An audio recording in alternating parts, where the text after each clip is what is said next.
This conference will now be recorded. Green, they need to be green, yep.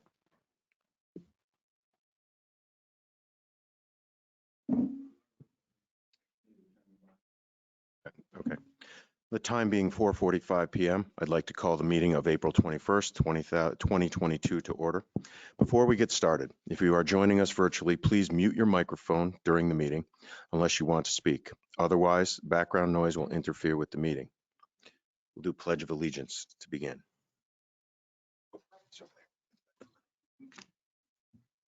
Allegiance to the flag of the United States of America and to the republic for which it stands, one nation, under God, indivisible, with liberty and justice for all.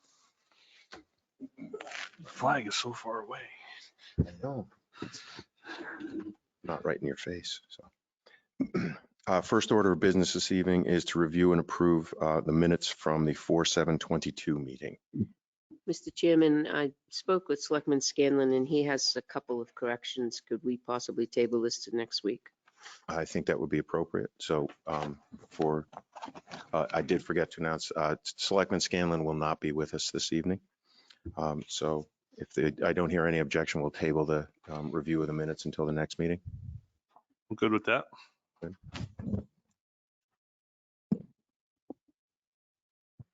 That means we would move on to Old Home Day. Yeah. Okay, Push the button. just hit the button. Bucket. Has nothing to do with him. Jen is coming. She's the president. I am Deborah Shepherd. I'm the treasurer. We also have Dave Chapman. He's a member of the committee too. We're just coming to see if the board has any suggestions or there she is. Come on up, Jen.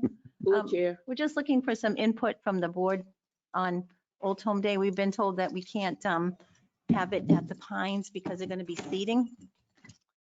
So we're just looking for some options.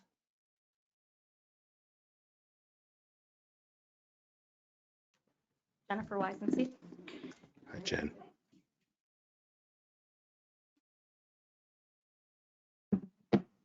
Options? I've heard a number of different options. There was talk about the Tilton School field. Heard an idea about holding it in downtown Tilton, sort of like a trunk or treat or whatever. I mean, Old Home Day is longer than trunk or treat, so I'm not sure about the logistics of that or whatever. But, Mr. Jessman, don't forget to speak into the microphone. okay, thank you very much. Just reminding. That's for Gail. She's here too. I So. know, it's you.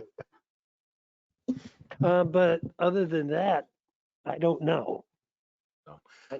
Yeah, I think Riverfront. I have, and I can make the overture with the head of school at Tilton, as you know, with my direct link there. And we can see, because that facility is not used during that time of year. It's wide open. It provides enough space. As I've told Deb before, the concern from the past when the last time we had events there was, and it wasn't about garbage, but it was about broken glass and broken plastic. Just because those are playing fields, and obviously that the sports that take place on there, we have our liability in terms of injury and stuff like that. So I'll discuss. I have a meeting, so I have a meeting with Kate Saunders next week. And there are times where I do bring up town things. So it's on the 28th. So I will bring up and have a conversation with her on the 28th, and I'll make sure this is in our conversation to see. We are speaking on behalf of the school. We are always sort of active in certain terms of trying to be able to support town and town activities. So hopefully this one will be received well as an option for this year. There was a discussion a while back about you have a trailer that you need to place somewhere. I don't know if having it at Tilton School changes it, but you do have our DPW director is here, and he said you could store the trailer on the property, correct, Kevin? So, We haven't been asked to move anything at this point. Okay. And if we do it at the Tilton Prep School field, it'd probably make more sense Yeah, just to leave sure. it there. But I just wanted you to know, Scott, that back when there was the broken bottles and stuff, that's back when they did the fireman's muster Correct. and Yeah. people used to bring coolers in. Yeah. We sell, bottles of water and cans of soda. That's it. So there shouldn't be any glass issue. No. You have reassured me of that, and I take your word for it. So otherwise, I can call you and you can come pick up. That was back in the olden So, days when they yeah. did things different. So it's olden days. That was when I was on staff at Tilton then. So, Selectman Pyra. Just have three thoughts that have come to my mind. One already being mentioned, Riverfront Park.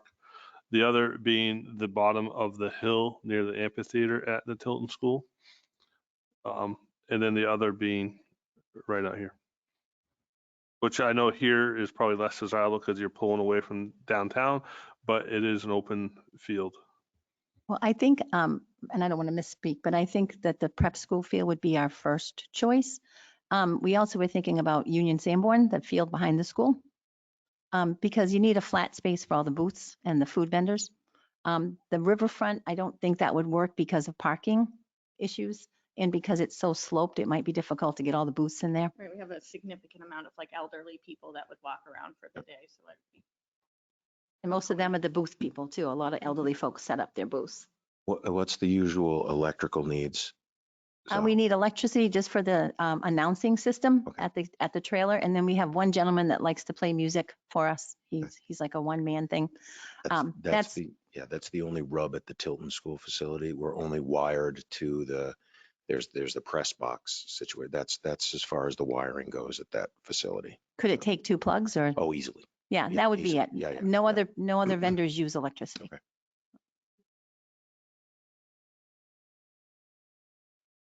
Anything else? Anything else from your end? What about, so we're kind of looking towards the Tilton School property, is that what you? I think that would be our ideal location at this point. Offers an opportunity for parking just like the Pines did Yep. essentially. And that would also keep us close enough that we're concerned about pulling away from the Pines area because we still have an opportunity to have the horse pull at the Pines. So the further we get away from that, the less likely the horse pull would happen. So, highway, is the highway going over Northville going to help? So we need help there too as well, right? We've been told, no, they don't have enough staff to help. And I don't even know if we can use the building. The building won't be an issue. It won't The be, use okay. of the building Okay, for the good. day of, if we need to set up and stage, but they Good. won't be able to provide us people on Saturday to help with any type of like have in the past. But we do have a gentleman that's offered to donate a dumpster. He's a new vendor in Northfield. Mhm. They were supposed to clear up an issue. There was a little issue with one of the Northfield selectmen had told him that he couldn't collect the trash for us because it goes against the contract the town has for trash removal. But I think that was, I think one of them misspoke and they were looking into it. I think we're going to be fine. Well, if it goes onto private property, they can't That's what I said too, mandate but it. I They just, can't dictate it. I made them aware of it. He was going to pull back his offer to give us the dumpster, but he's now, I think, everything's good, I think. As long as it goes to the facility in Pennacook. Well, I don't think the town, when they enter into a contract for the town trash, can tell private Oh, yeah, they vendors where to can. bring their trash. Yeah, they can. Yeah. We do. I'm on the board of the trash.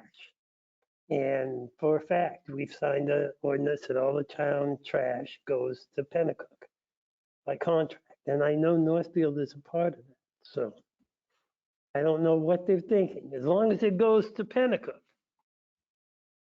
And that's where all the trash around here goes, really, so. Now, We- one other Selectman question, Constantino. one other question other than us discussing cleanup for Saturday, would you change the route and have it end up there if you were to do the Tilton's? If we change the field if it goes to the Tilton Prep School field, we would not change the route of the parade because it ends at the Pines Pines. anyway. So it's like, maybe we would end at the intersection, but that probably would be a little more of a jam than just continuing on. the garage, just like we have in the past. If we have to change locations to this end of town, like Union Sanborn School, or we talked about reversing the parade and leaving from Northfield Town Shed and coming back to this end of town. I've gotten the okay to utilize that space for the parade setup if we needed to. A lot of like, if we have to move it here, Yeah. we'll move this there. Everything is right now in a limbo over where we are going to be. And it doesn't look like we'll probably be able to go back to the Pines with the park renovations and things that they're going to be making over the next few years. That's certainly on our radar. We Yeah. want to be aware of, like, this might not be a one-year plan. It might need to be we have an opportunity to go back to the Pines, that we want to do that. Well, certainly it's a really established community event. So speaking just for myself, I'd really love to try to support this committee in any way we can to keep this going. Absolutely keep it going.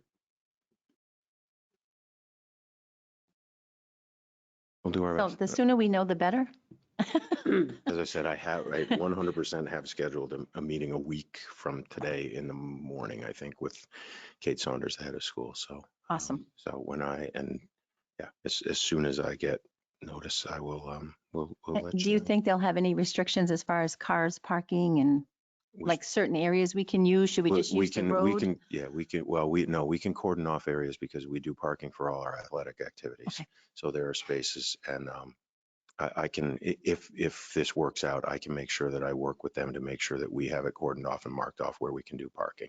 So we can handle, very honestly, we can handle a significant amount of parking. The piece with the sprinkler heads will not be an issue. So. Because we do want to have it where people can walk.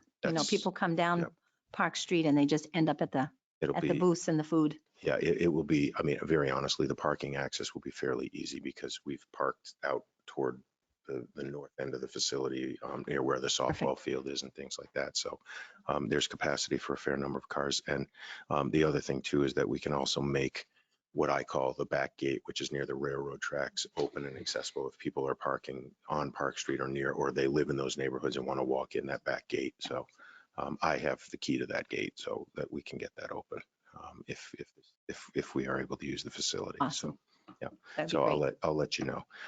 I may even broach the subject a little bit earlier, earlier in the week, and I'll allow Kate Saunders to sort of chew on it before our meeting next Friday. So. And if she needs us to come in and talk about logistics or anything, we're happy to. We'll be fine. I'll Okay. handle it for you. So. Thank you. You're welcome. Perhaps maybe we can get talk with Don Schimberg and see if there's any community people that need some hours on that Saturday as well. Yeah. Don't your students have to do community service? Yeah, but they're not here during We the summer. have them booked for the senior center, seniors helping seniors already. Well, the other thing too is we Just will, if necessary, I can put it out to some of our day students if they're available in terms of volunteer hours and community service stuff as well. So, but at that point in time, the 75% of the school has dispersed and gone across the planet and the country. So. Yeah. Okay. Super. Anything else from our end for you folks? No. Anything else from us? Good. Thank you very much. Thank you, guys. We'll be in contact. Thank you. Deb, thanks, Jeb.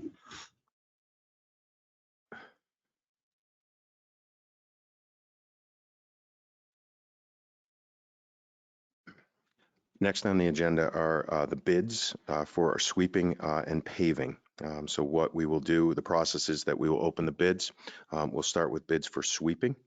And then once the bids are opened, we will be able to have photocopies made and then distributed to the board so that we can all take a look at the bids and the prices. I will open the bids. I will announce the numbers that are on the bids, the company who is putting the bid forth, and then we will go from there.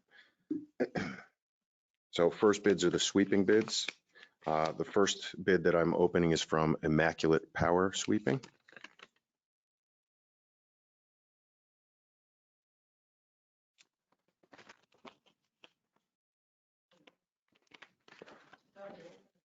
What? This is the exciting part of my day.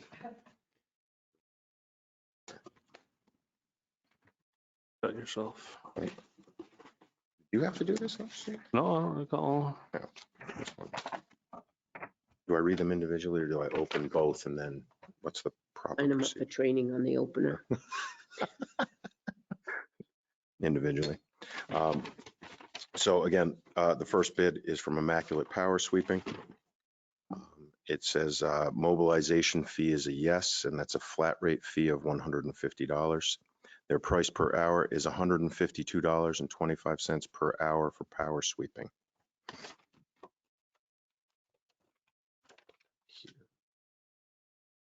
Second bid is KRM Land from KRM Landscaping in Tilton, New Hampshire.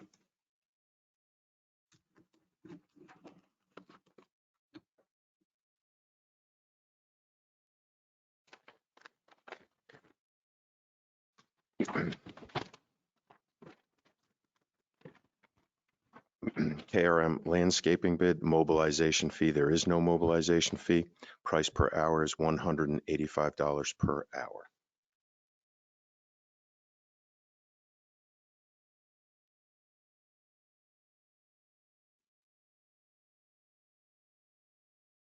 Second set of bids are the paving bids. The first bid comes from GMI Asphalt of Belmont, New Hampshire.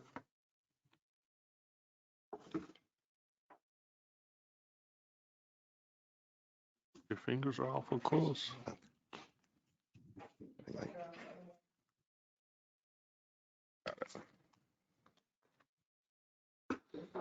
Training. No. I got it. No trick, keep a little clip there.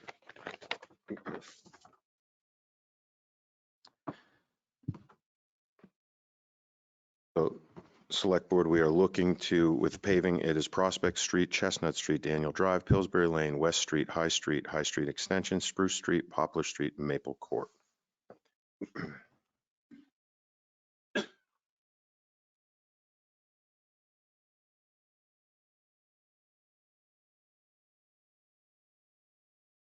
So the bidders were asked to provide 3 references, proof of insurance.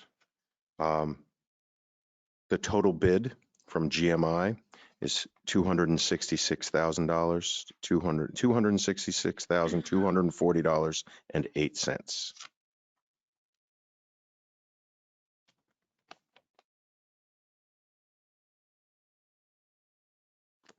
gonna unclip this. Next bid to be opened is R&D Paving from Franklin, New Hampshire.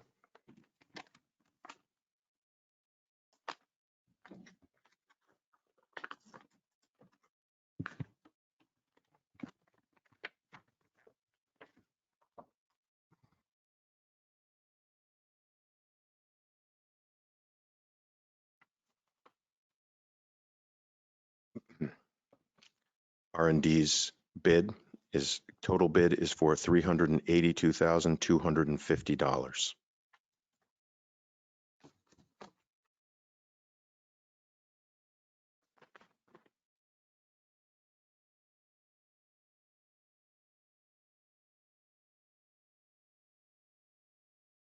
While the photocopies are being made for us, we'll move on to our Selectmen's reports. First up on Selectmen's report is Joe Jessamine. I have nothing new to report. After Mr. Jessamine is Mr. Pyra. I only have one thing to, I don't know if it's report, but discuss. When I moved to Tilton 20-something years ago, I pictured a nice small town where everyone knew everyone and people reached out. And I had something happen this week that restored my faith in the small town's feeling of Tilton.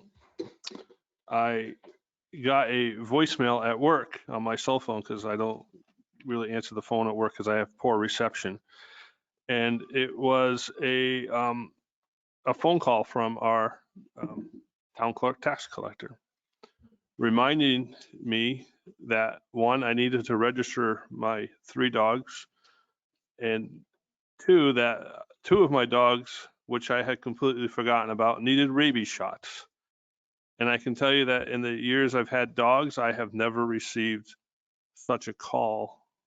And I just really thought it was good. I actually called the next day and I asked, do you call everyone? And she said, yes, we've exhausted the list of people and she also reminded me that there was a rabies clinic coming up this weekend on Saturday. And so because we need to get our dogs their rabies shots before we can register it. So I was kind of touched by that. So, so thank you to her for doing that. I just kind of put the small town feeling back in it for me. Sometimes I think sometimes those types of things get lost in the day-to-day minutia, but it was just a nice little touch.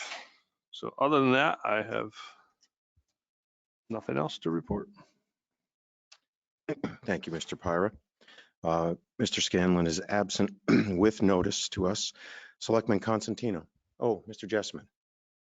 I do have one thing and I had forgotten. To the east side of town, the Lockmere Village District has tested positive for PFAS. They're poly whatever, and they're bad. It's chemicals associated with firefighting foam. It's in our water supply. In minuscule amounts, but any amount is a bad amount to have. We have a grant for a consultant who's coming up with a plan and what it takes to filter the water out and what have you. Does not affect Tilton Northfield Aqueduct. And the only other places in town that have tested positive are just down from high school where all that garbage trash stuff used to be. I think it's a trailer thing now. They cleared the lot several years ago. Remember that place? Yeah. That's the other place that's tested positive, which is not part of the water district in that particular location for Tilton Northfield. So just so if there's any residents of Lockmere Village, I know we sent out a note with the water bills, but we're working on a plan. I haven't received the water bill for the Tilton Senior Center, but how does that affect the senior center and the impact on the water quality? The same way it affects everybody else in the district. Should we be getting bottled water up there? Or? Can't hurt. I drink the water at my house. The amounts in there are minuscule, but they're there. You know? And usually I drink bottled water anyway. But I use it for coffee and showering and laundry, and, you know, what have you. So I don't think there's an immediate and present danger, but it's something that the district should know about and that we're working on a resolve.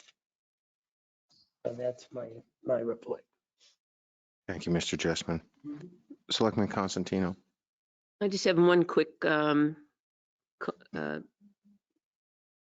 report. The Tilton Senior Center volunteers for 2021 were celebrated today. Community Action Program had a meal for them, and the Tilton Northfield Rotary Club served the meal today. So that was a nice event. That's it for me. Thank you. From my end, just a reminder on the 2022 annual spring cleanup.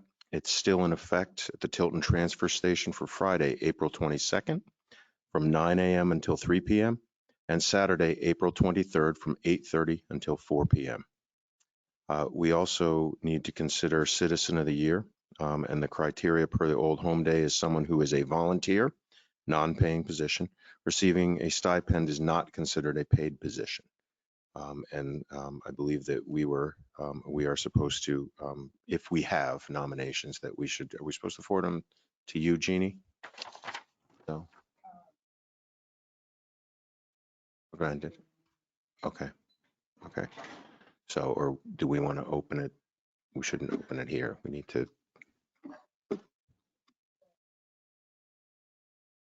Correct, in public. So if we have a nomination, we should send it through to Jeannie by email. And I would, I think it would be good to see, to BC or BC blind copy or carbon copy everyone, just so that we know. And so actually we might prevent crossover as well, or support. So those who know, so good.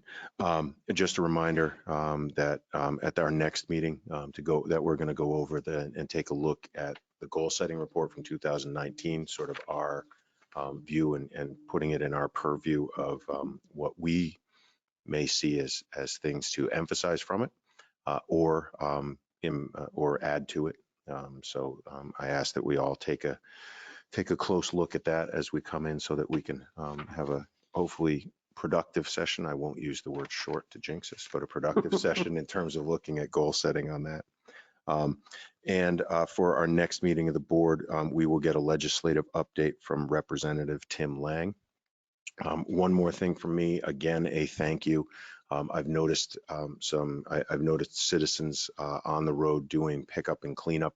Again, some with blue bags, some I noticed were actually putting things in the back of their own trucks, just, you know, as they see things that have come out in the spring as the glaciers melted away.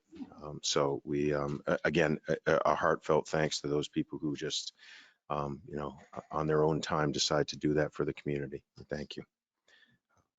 Mr. Chair, just to confirm, our Yes. meeting is May 5th, right? Okay. Correct. Yes.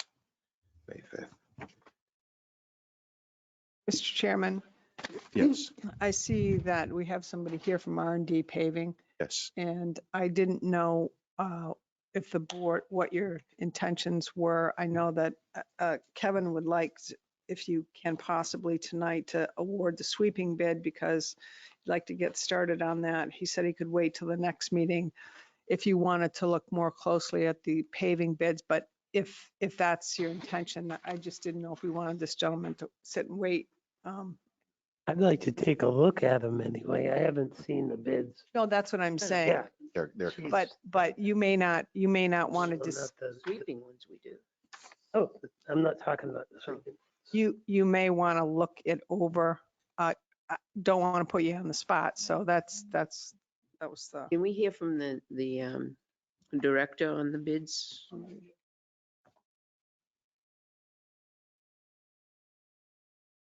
We were gonna, if that's what you want to do. now, that's yeah, fine with I think me. that would be good. So, Mr. Duval, please, yes. You had a chance to look at him, Kevin? No, I have not. Yeah, see, so, But Well, I just had a real quick question on it.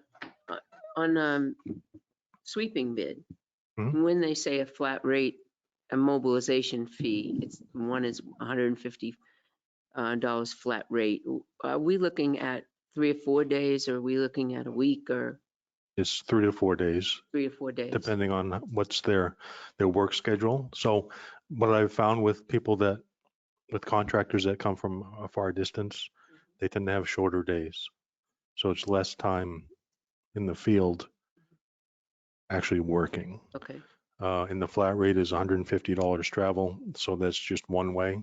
And that's, so $150 a day travel to the job site to do the work and then go home.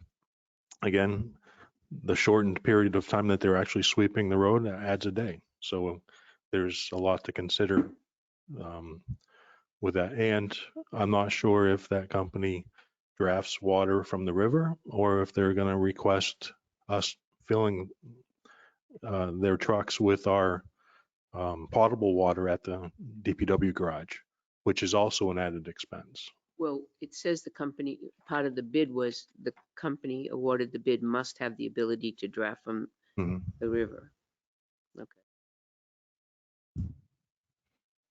So we have to weigh price per hour versus mobilization for those 3 days, 4 days, whatever. Okay. So that would be upwards of $600 total in mobilization fees. If not a little more. Okay.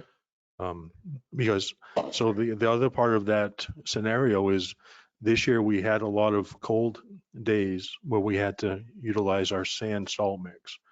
So all of the roads will need sweeping this year, which is more so than past years. So there is going to be a larger expense for sweeping. So yes, there is a lot to consider. There's more work involved this year than past years. Mr. Pyra. Do you know approximately, based on past years when you've had to do the entire town, approximately how 4 many? days. But, okay, 4 days, is that 32 hours? Is that 20 hours? Is that, how many, because you're saying days, So but that was, these are rates are per hour. so the first year that I was acting director, there was a recent sweeping contract, and that company worked half a day and charged us for an entire day. And they only had 32 hours total working hours in town. So there were 3 full days and a partial day on the fourth day. So this year I would expect 5 days of sweeping to get it properly done. Can I'm going to ask a question for the board, for the town administrator, and for our director. Is that, and I'm looking ahead here, on future bids, would it be worthwhile to have them approximate the number of hours that they might spend in town, at least giving us a range? I could try to ask that question. Yeah, and I know it's difficult, and I know they might have to come out and take a drive around and everything, but I'm just thinking in terms of. I would like to think that they did do a drive around, because I list all of the roads and very specific on what is being swept in town. The other struggle that we're running into is there are fewer and fewer companies out there doing the sweeping. So it's really restricting our ability to search, to price shop, and to get a good company in here. Yeah. Which leads me to my next little snippet, is maybe in the future purchasing a sweeper vehicle for the town to own might be in our best interest. So we could maintain our roads, periodically throughout the summer season, and not just do it once a year. So it might be beneficial. Obviously, that would be something that I would add into my 10-year vehicle plan and plan for and save money for. Is there an attachment that might go on the track list to help with some of that work? There is. Okay. Yep. It all ties together.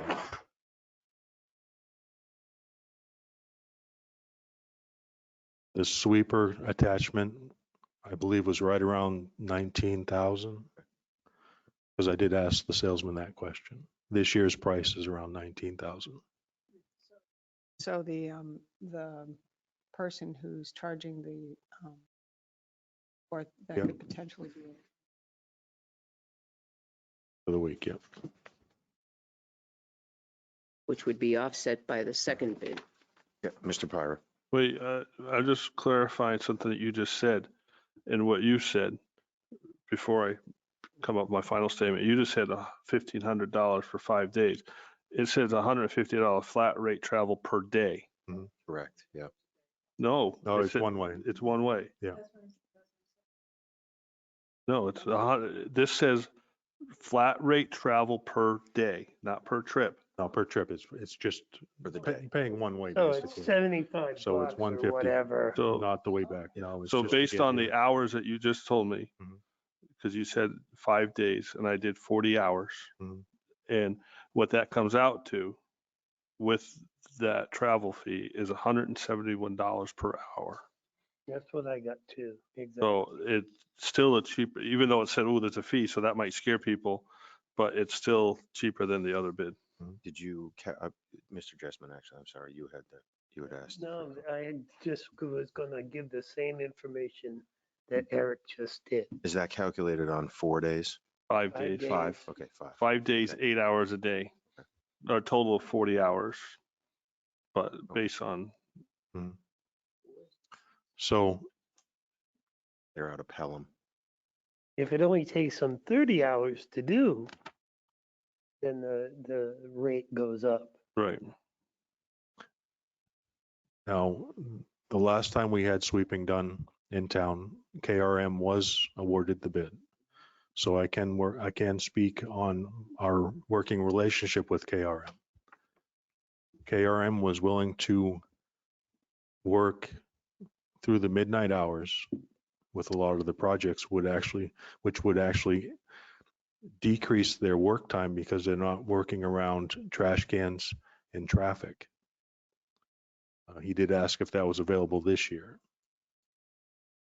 So this year was another learning curve. Maybe that's another question that I can put into an RFP going forward. Is the company willing to work through the midnight hours to expedite the project?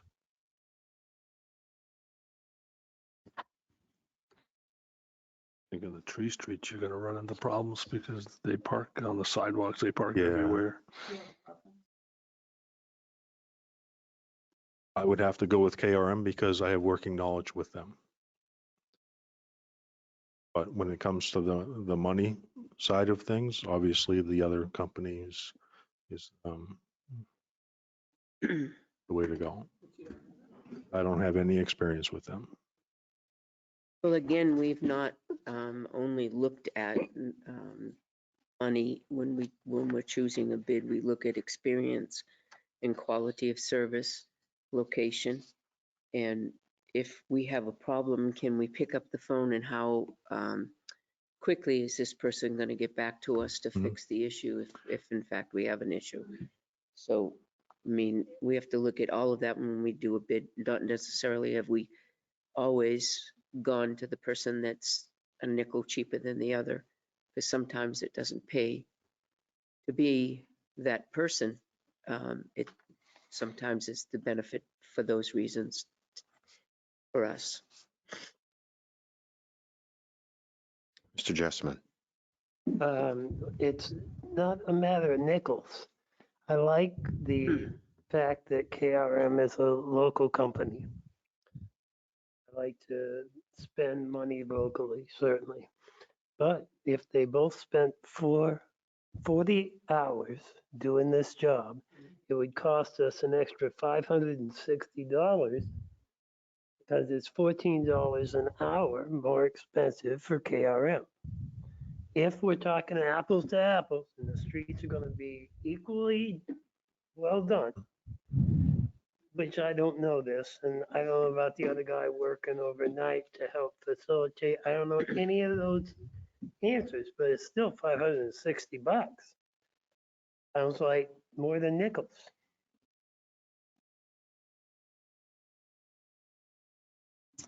Mr. Byron. I do like the idea of it being a local company, just for the response. If, if they go down, a street somewhere and there's a lot of cars parked out front when they go by, you're gonna have to call them back to go back to that road or extra, because they may be, down by the lobster place and they got to come back all the way across town to get back to that road at some point. And I kind of do like that. Okay, there's no mobilization fee. So if it takes 6 days, maybe it rains one day in the middle of it or something, or the way it's going, it snows. Sorry, I said the S word, but It's okay. I do like the idea of it being a local company. What would happen if, in the past, we've had companies, I can't remember who the names of it being with it are, that their vehicles have broken down. And we've had That people, is, so the companies that we've hired have been in the southern New Hampshire, and we've wasted quite a number of days having them to tow the vehicle down to where they are and then get another vehicle to come fix it and come back up. Whereas the local company, they're right here. And that's another thing to think about. We've had them break down on I us. know app. No, I can't remember the name of the company. It's not important, but we used them, as a matter of fact, as a sole source for a few years.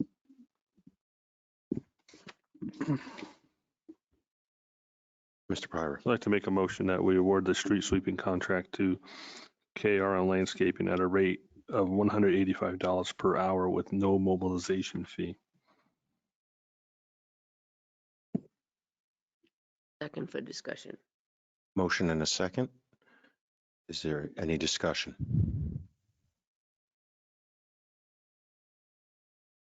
Hearing none. All those in favor of accepting the bid from KRM Landscaping at $185 an hour for street sweeping, please say aye. Aye. Aye. Aye. All those opposed? Aye. The motion passes.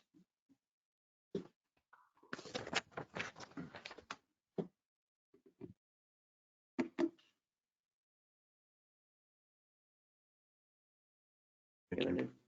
We're gonna Do we want, study the other one. I was and going to say, I was going That's to ask. that's a lot more involved. Yeah. Yes, Yeah. I agree.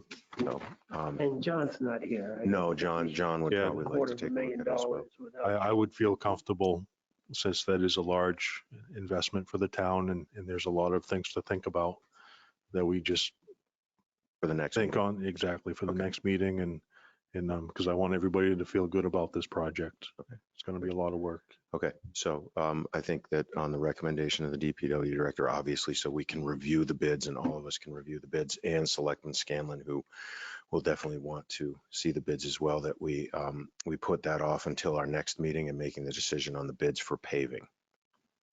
Good. We just need consensus on that. Yes. Okay, so we will put that off till the May 5th meeting, the bids for paving. Those are silver dollars we're talking there. Thank you. Thank you, Mr. Duval. Thank you, Mr. Duval.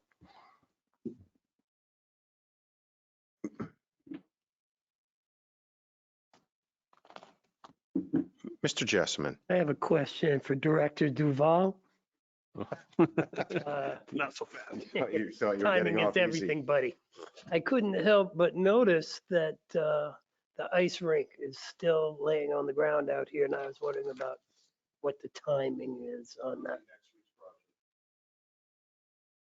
Yep, okay. Thank you. Do we move on to the town administrator's report?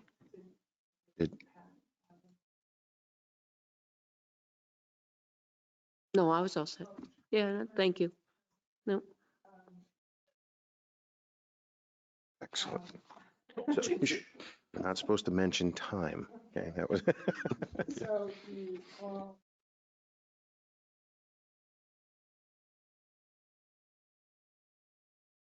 The first item is the Hart Family Fund for Small Towns. They have a grant opportunity between 2,500 and 15,000. Deadline is May 2nd. I'd like to apply for grant to hire a preservation or landscape architect to produce a historic landscape master plan for Tilton Island. Selectman Constantino? What would this kind of be? Would this still include having the island used for events You mean after what? after the, Well, yeah, I landscape think it. that's that that's was, part of the plan? Yeah. Okay. Great idea. Mr. Jessman? In light of the bridge condition, is that any kind of problem for the architect? I don't think so. We'll get later on in my report, you'll have to tell me what you want to do with the bridge. I see the whole issue of the bridge and the island as a long-term project for the town. And I think in this case, correct me if I'm wrong, we're looking to say, yes, let's see if we can get the grant. right, And then going forward from there, it's a little further down line. So I like the idea. I think being able to, I've loved the island since I moved here. I think being able to take a look at it, and as we look going forward, and all encompassing of what we do, because when you enter coming in from the east, it's our showpiece, and to be able to continue to make it more of the showpiece would be a wonderful thing. So I'm all for this. Yeah, I mean, Go. yes. Yes. Yep. yes, Let's go for go it. for it. Grant thank you. the, The next item is the Emergency Rental Assistance Program letter. It was in your to be signed folder, and it looks like everybody signed it. So unless you have any questions for me, I think we're all set. Next item. At the last meeting, you talked about the burial grounds. I did check with John Radigan, the town attorney, and he looked at everything and basically said, town has no rights to enter private property. And however, if you want to take ownership of this, the next step would be to ask the property owner if they want to deed it over to the town. So I'm just looking to you for direction. Is that something you want to? Well, do we know who the owner is? Because it's an abandoned cemetery. The people in the houses, my understanding is, the people that own the land next to it do not own the cemetery. That's my understanding. The people who are doing the construction work own that piece of land. It's in the deed? I'm a no. I don't want to pursue ownership. I think they should do the right thing by the cemetery, Well, but they have. good enough. Yeah. Hallelujah, and thanks to them. But if we own it, we have to take care of it.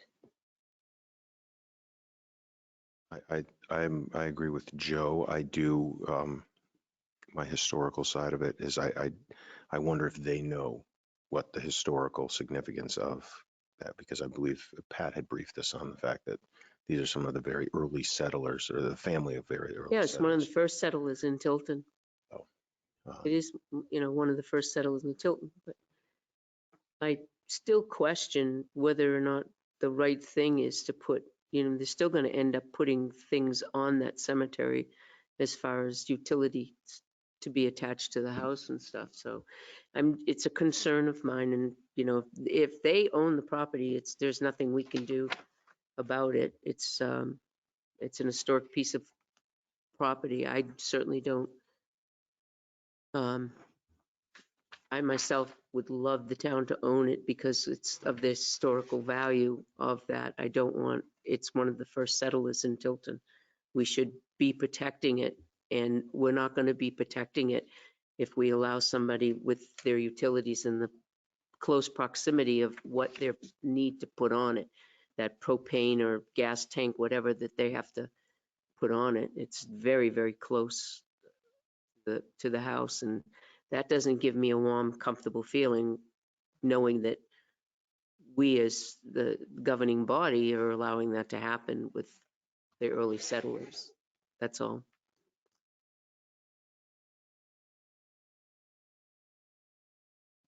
I'm on the fence, all puns intended. But it's historical, important, and we've kind of set a precedent of preserving historic places here in town. But I also, I don't know, I don't recall in the last meeting if we identified who's buried there, or is it The Philbrooks are buried there. Benjamin in, all the Philbrook, as in think it, Philbrook Road and all that? yeah, Okay. Yep. But I also, I would be curious to know what it would cost the town in legal fees to go pursue that versus, we can't go back and change what was done. What's done is done, but But it's been repaired. no, I understand that, but is it gonna cost us $20,000 to get this deeded back over to the town, or is it gonna cost us $500? Well, it may not even be something to pursue because the property owner may say, I don't have any interest in it. So what would it take to just talk with the owners and see if they're even aware of that it's the historic value of the property, and that, and kind of voice our concerns that it is the earliest settlers in Tilton, and that, and perhaps maybe going from there, how they would, be taking care of it, and see if they would be on point on taking care of it. I mean, education is a key and communication, so perhaps maybe that would be the route to go. I don't, and then that would save us from even having a discussion of But the other side of me says that these people aren't going to want people traipsing on their land to go look at headstones. I totally agree on that. And I don't, But if they I don't know preserved it as a cemetery, I mean, there's plenty of there's 20 some odd private cemeteries, if you would, on private land. We have one on Catherine's property that nobody goes on. It's hers, and we know that it's, she's caring for it in the best way that she knows.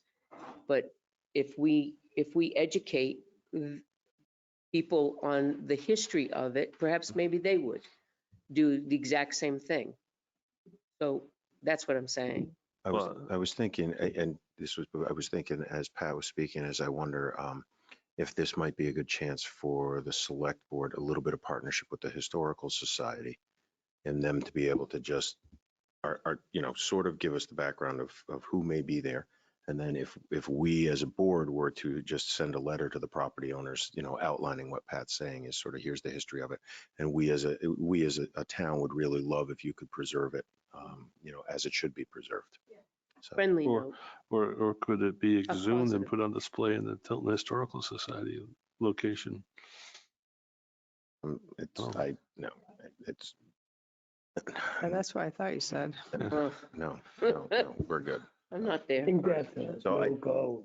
Sorry. Starter. What's all this? So, I'll make the suggestion. I wonder if, again, I think John would probably be, I think maybe we can bring this back at the next meeting. Just, we can think on it a little bit. Either myself or Jeannie can reach out to John Cirillo, and he may be able to, I'm going to use the term dig up. He may be able to dig up a little bit more history on,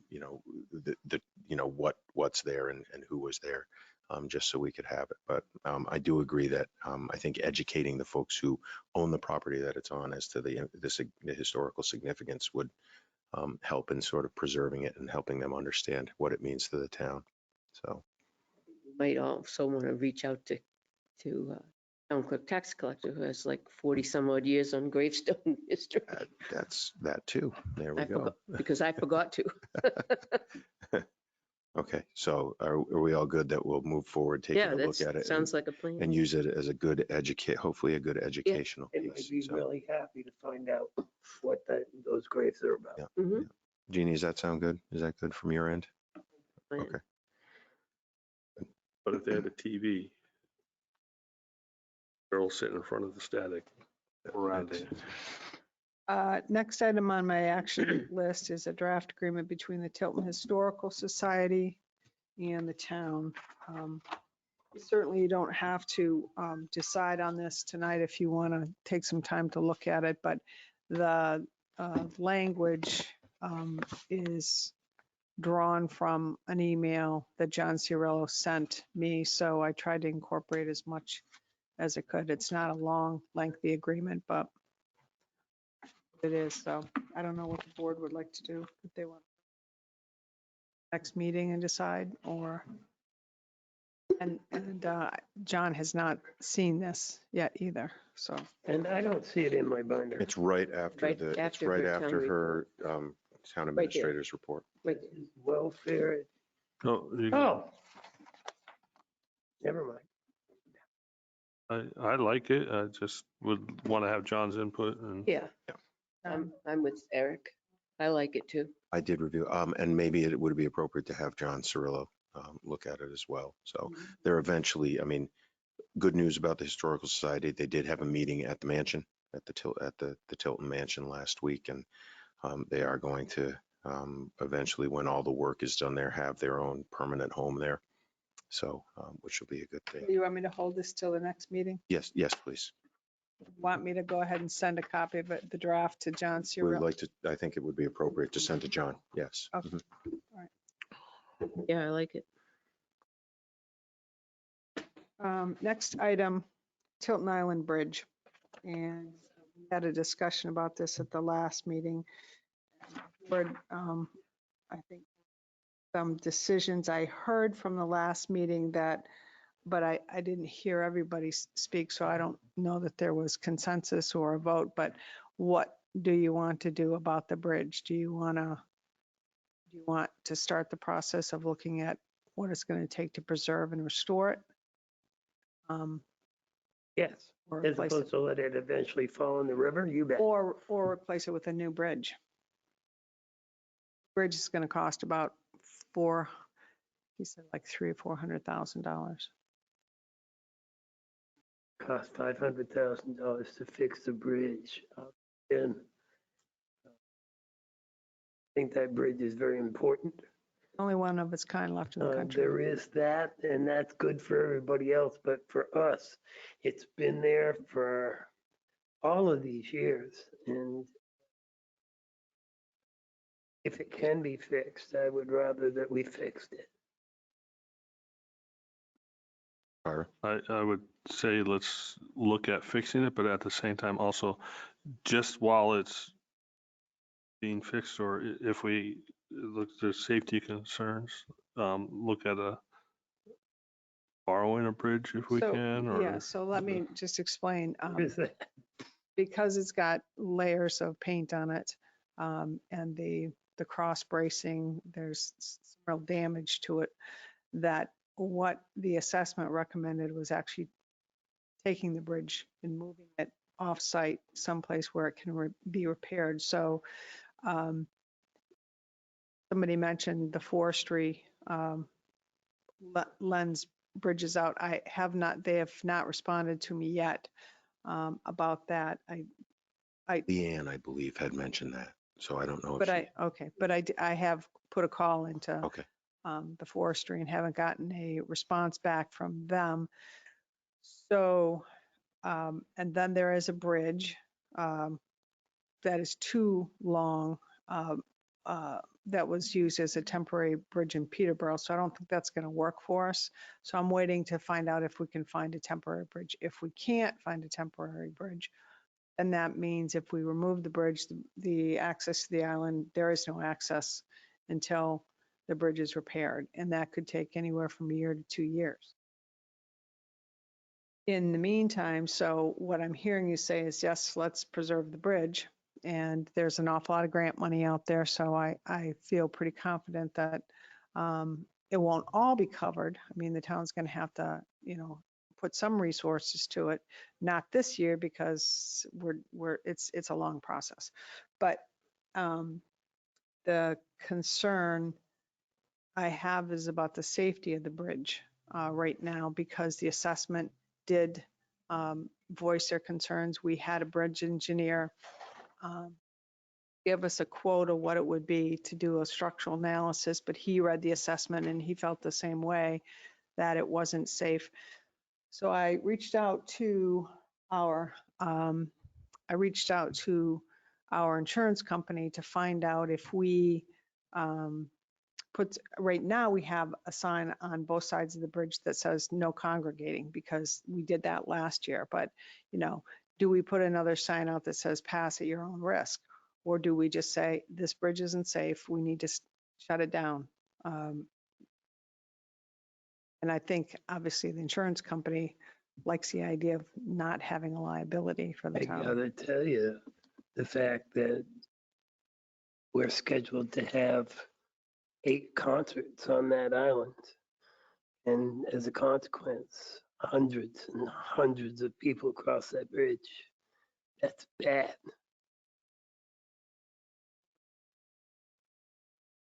Take Tilton's offer of using the amphitheater. Was it an offer, or was it something that was going to be It investigated? was a discussion. It is, I'm gonna back up one step. In reading the report, I think my ears peaked by reading that report in the safety concerns, on the supports on the roadside. So I think we strongly need to consider whether we are going to be covered liability wise by a pass at your own risk sign, or Right. if we need to close it down. Second thing to answer this question, Tilton School is completely on board with being able to support the concert series this summer in the amphitheater. So that is 100%. I can also tell you that we would more than likely be able to supply you with a grill. You wouldn't even have to bring your own because we have them right there. So, it just. Wait, Joey, yes. So, I so think that- yes, it's, so Kevin? that facility is available. I think that then we should, after Ron Dunlop finishes the fireplace, I understand he's over there doing that Yeah, now. he got ahead of us. Yeah, I saw him walking over with bricks as I came here. So I think that he finishes that up, which would be probably a day or so, and then close it. That would be the safety. I mean, Okay. I know what happened when somebody fell through the bridge, and once we That was know bad. of the liability, Right. we're responsible. Very good point. All right, so what I hear you saying is that we're going to give Mr. Dunlap a couple more days to finish what he's doing, and then the bridge is going to be shut down at this point. And the concert series is going up to the amphitheater. And then the last question is every year you put porta potties out there. Is there any need to put a porta potty out there this year? For people going What back would and we forth to do the up outlet. at the amphitheater? So there's two I think we can secure the 2 points of access into Hamilton Hall, which is right there. There's one that's handicapped accessible and one that it would not be in it for Got it. use of bathrooms. So, Okay, so we wouldn't need one up there. so no, Okay. they're there. So Since our highway director is here, does he know of any spare bridges?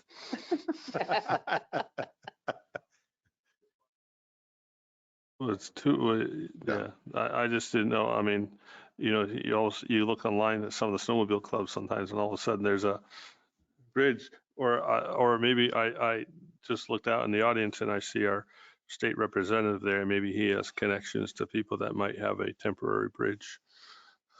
So, Our senators here too. oh, and our senator's here, so So I don't see him behind I've Mr. got a Manning's. few more items to go over, but I see it's getting close to 6, and I see that the senator and the rep showed up. I don't know if you want to have them wait till after the public meeting or give them their time right now.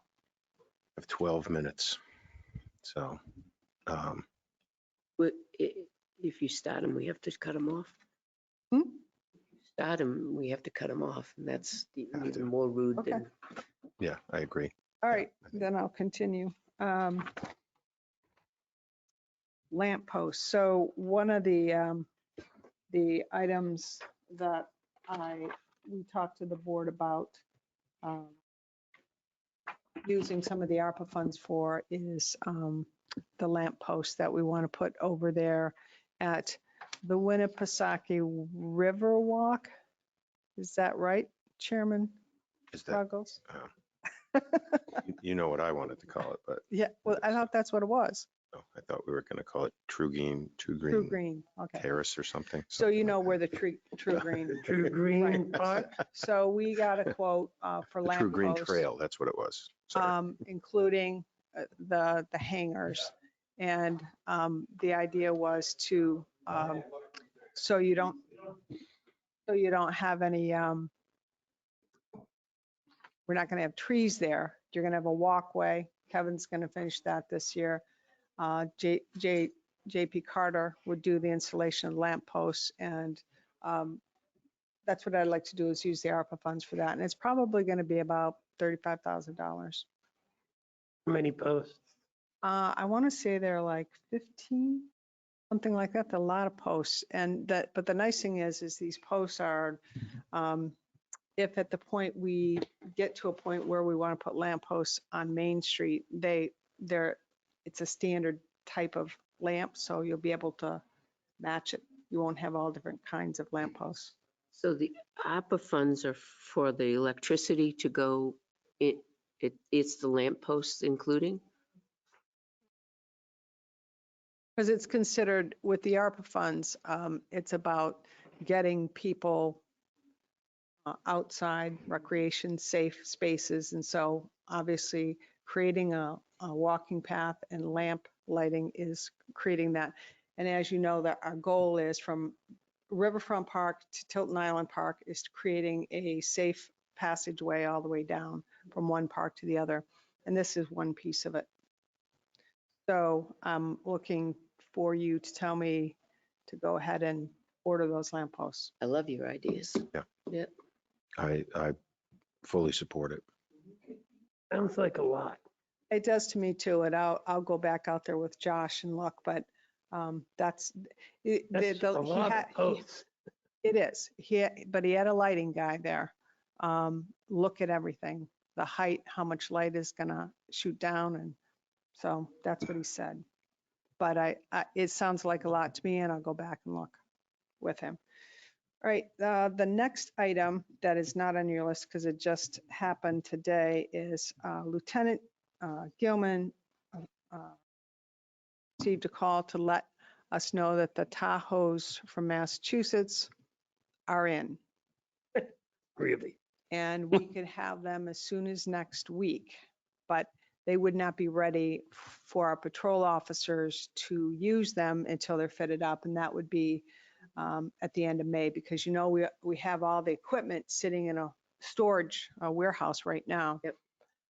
The only thing is if you recall, it's $5,500 more than the New Hampshire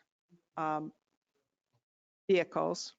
So you're talking about $11,000 more. But again, if you remember, we were going to use ARPA funds for that.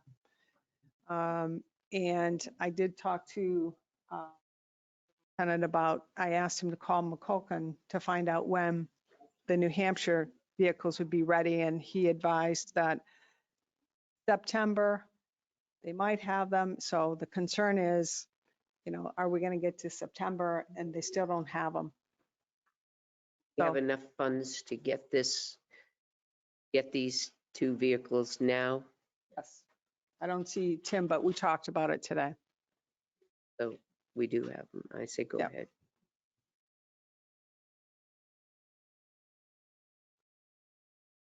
Is this a different, No, it's a Tahoe that's on a truck chassis. It's, no, is it a different company that we're buying? It is. Dealership, yes. And it, Right there. oh, He's out in the hall. outside the door, I have a question.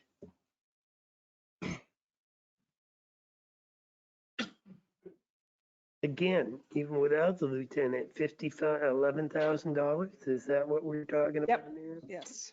Is a lot of money for the exact same vehicle. And I understand that the delivery of the vehicles would take more time, but how important is it that you get these vehicles for $11,000 more in May instead of September or October? Maybe. Exactly. The problem is in September, and those are not guaranteed, and nothing is guaranteed where we live now, the way we live. We already put this order in last year, and this happened last year. We put the order in, and they came back and said that we go for McMulkin, and they have the state bid.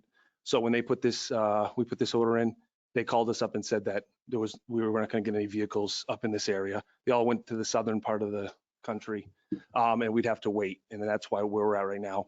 So right now at the time, we can say in September that we might get these vehicles, but we haven't had any new vehicles. The police department hasn't purchased a new vehicle since our newest cruiser is a 2018.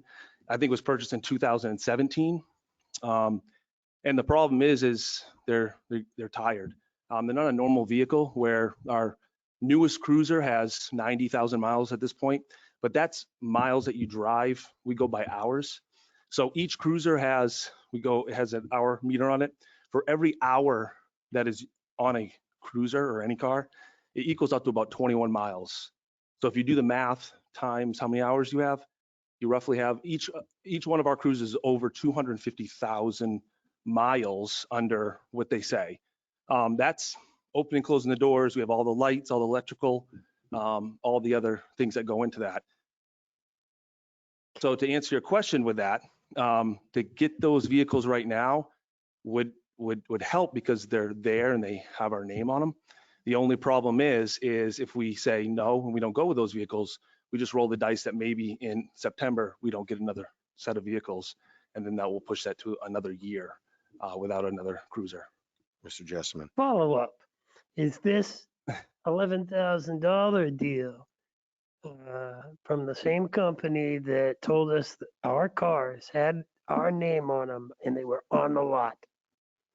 Say that Those again. cars, when we decided we were going to buy cars, Yep. there were 2 vehicles Yep.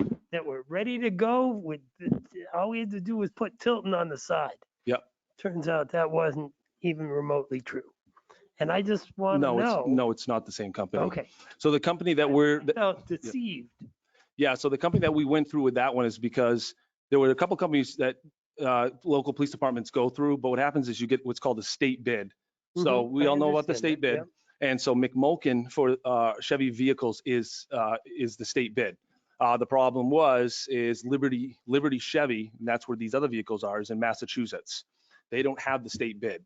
So they charge what they would normally charge for a Tahoe or a cruiser, a PPV, which is a pursuit rated, or actually it's more like it's a cruiser rated, police rated vehicle.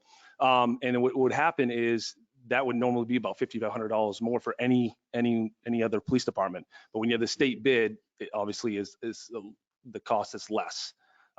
So I tried to finagle with them a little bit and try to talk to them and tried to get saying, well, we couldn't get these vehicles from McMulkin.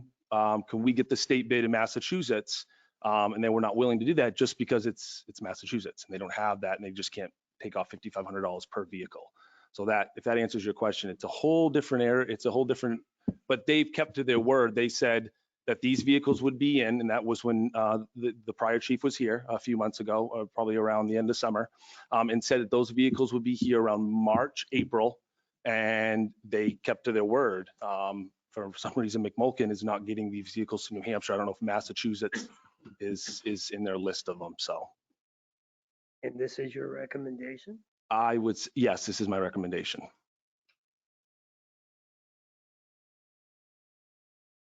From my perspective, as much as I like to be fiscally prudent, I also think there is that we have a situation that has developed where the need usurps the cost at this point in time, or the extra costs. That's just chiming in. We are going to have to be prudent in our decision here because we open our public meeting in 3 minutes. And so I would just say, again, the ARPA funds, these vehicles do qualify very specifically. It in the beginning, when the ARPA rules came out, didn't specify police vehicles. It, in the final rule, it did. And I do know of other communities who have purchased police vehicles with this money. So Make a motion, we go ahead with the 2 Tahoes from McMulkin No, I'm it's sorry. Liberty Liberty Chevrolet. dealership. Second. Motion and a second. Is there any discussion? Hearing none. Those in favor of making the purchase of the 2 Tahoes from Liberty Chevy, please say aye. Aye. Aye. Aye. Those opposed? Motion passes. Thank you. Thank you. Thank you. We'll bring a check now. So that was the end of my report. You have a list of FYI items. I didn't know if anyone had any questions on that. If not, I'm done. So, Jeannie, one for next meeting is, could we get an update in terms of I've had some questions about the LED lighting around town and when Actually, was that not my last report? I thought I reported on it. So I did check with Affinity to find out what the status was, and that should be happening anytime now. They have to do an inventory. Yeah, that's what, yeah. Yep. So, okay, super. Thank you. I'm going to take this opportunity to. Yes. No, I'm starting in 60 seconds, so hustle. I'm gonna go too. Okay. I have to I'm just run. going to quickly stretch my legs before I make the official. I guess I'll run too.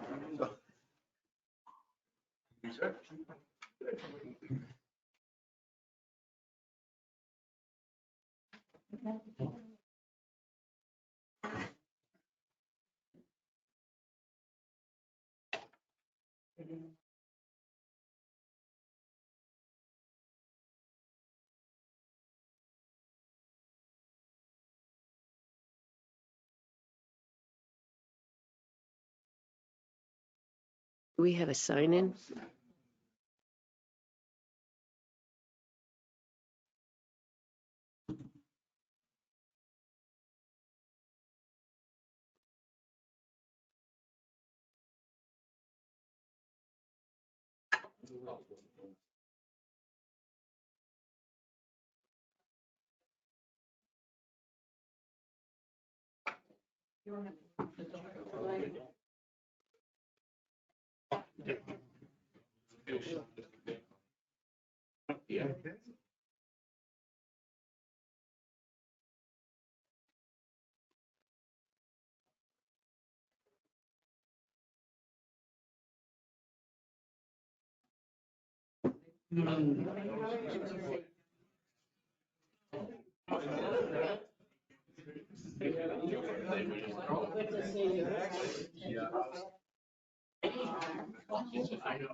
Ready?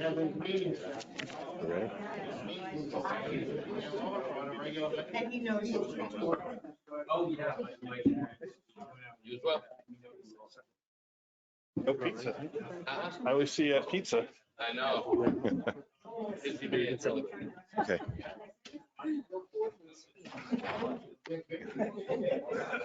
Go double check that those tacos are there still. Tacos? No, Yeah, not me too. Tahoes. Oh. Okay. I'd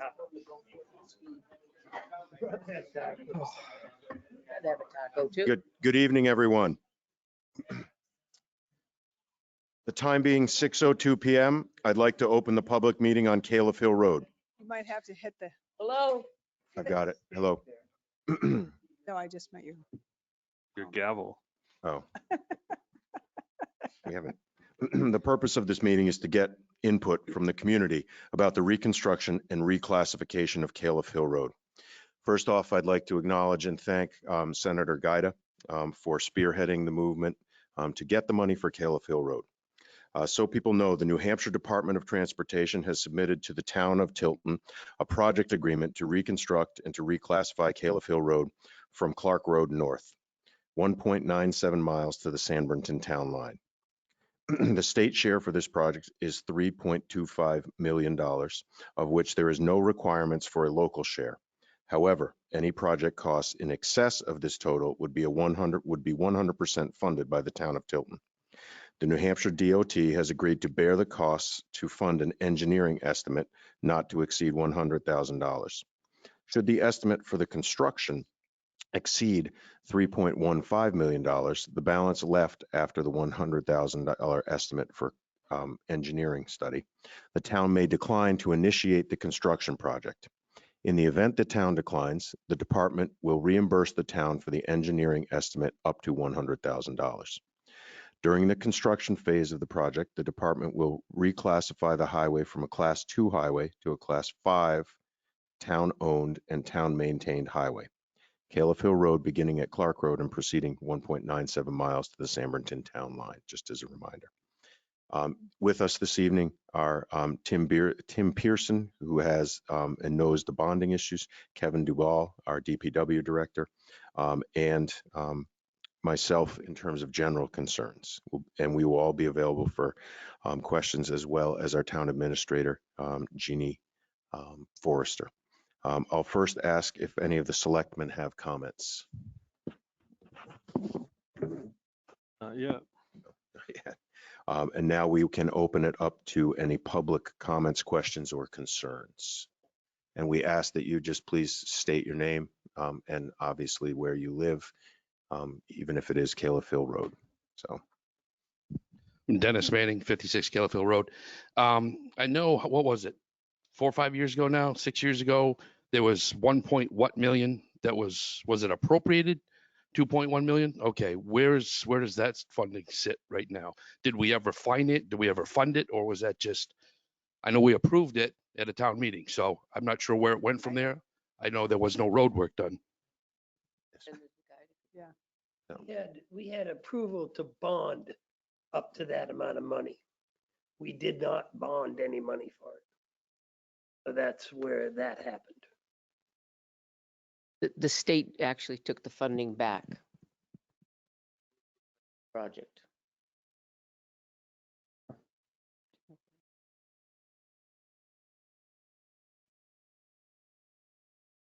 Chuck Mitchell, Caleb Hill Road at the extreme end on the Samerton Town Line end.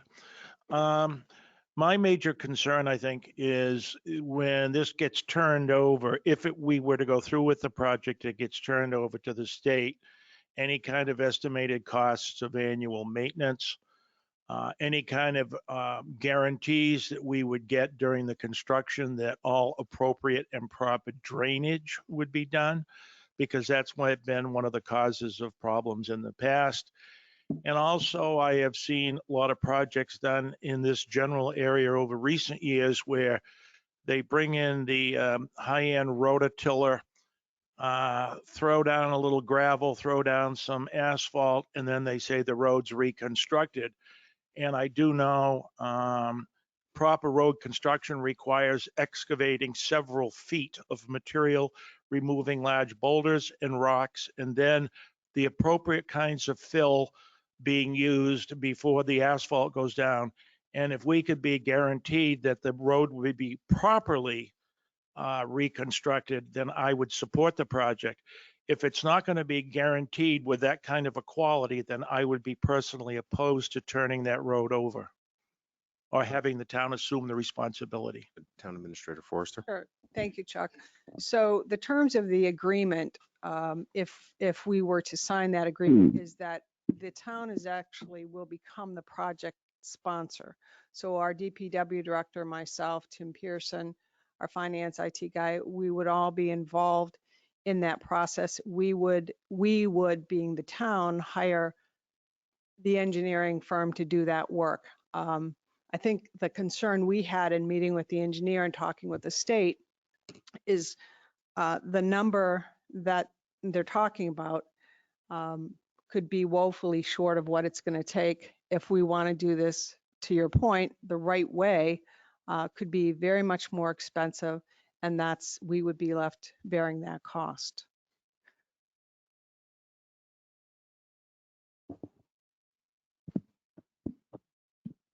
Dana DeCormia, 164 Caleb Hill Road. I'd like to know what the town would benefit by taking over the road. You're gonna have costs down the road. The state just went through, put 2 layers of hot top on, re-ditched it, cut the trees back, put in drainage. I know there's still a drainage issue down by Mr. Robinson's down here.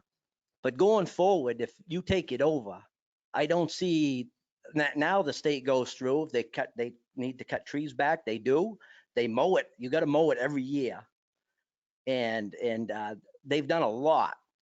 So I don't see where it would be beneficial for the town. It'd be beneficial for the state for you to take it over, not for the town. So, and then to reclassify it, does that have anything to do with rebuilding the Pest House Road? Because right now you have to, when you butt up with the Caleb Hill and Pest House, you're going to have to conform to state specifications. But if you take it over, then you can do whatever you want. So.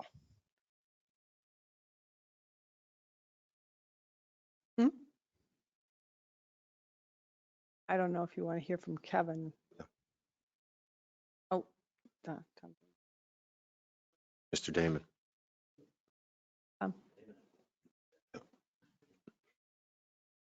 Thank you, Mr. Moderator, for the opportunity to speak. There's 2 areas of concern here. One of them is the condition of the roadway. When they repaved, or I don't call it pave, I call it skimming the road the last time. They paved right over broken up asphalt. And with rock, there's a boulder in front of my house that every year frost heaves comes up. The state comes down with a sledgehammer and beats it down below level, puts a cold patch over it and call it good. Already the new roadway is deteriorating. And it's deteriorating because what's underneath it is deteriorating. It's obvious. The other thing is the drainage. They came in front of my property and put a sump in. My property drains over 500 feet of Caleb Hill Road. And you can come down, you're cordially invited to come to my house right now and see the water that's in my cellar. That's never been there before. And it's an abominable thing. I called the DOT District 3, and one of their field supervisors came out, stood in my kitchen and said to me, "We're not going to do anything about it."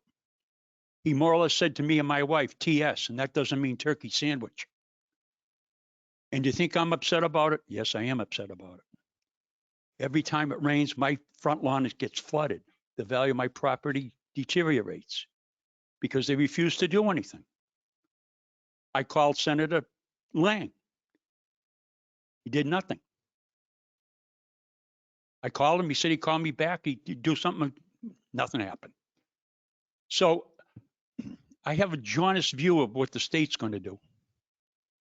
And I think it's in the best interest of the town not to go forward unless we do as Mr. Mitchell suggested, and really go down there and scrape that substrate down to where it's compatible with putting 2 layers of top on it. And if there's anybody that here can tell me the difference between a class 5 and a class 4 and a class 2 road, I would be more than happy to listen to that. But I think in our point of view, it's going backwards. It's not going forwards. Thank you. Thank you, Mr. Damon.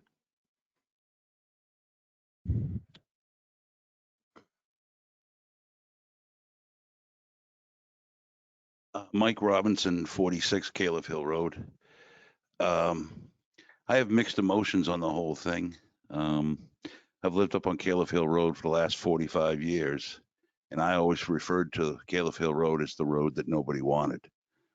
For years, the water ran down through the middle of the road. It got destroyed.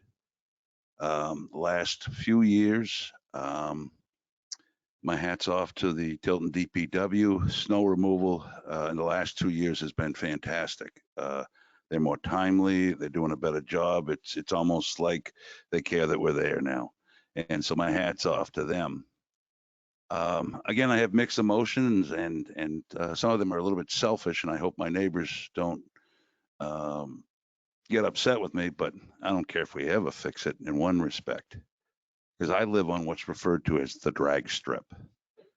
My big concerns are we going to make it better so they can go faster?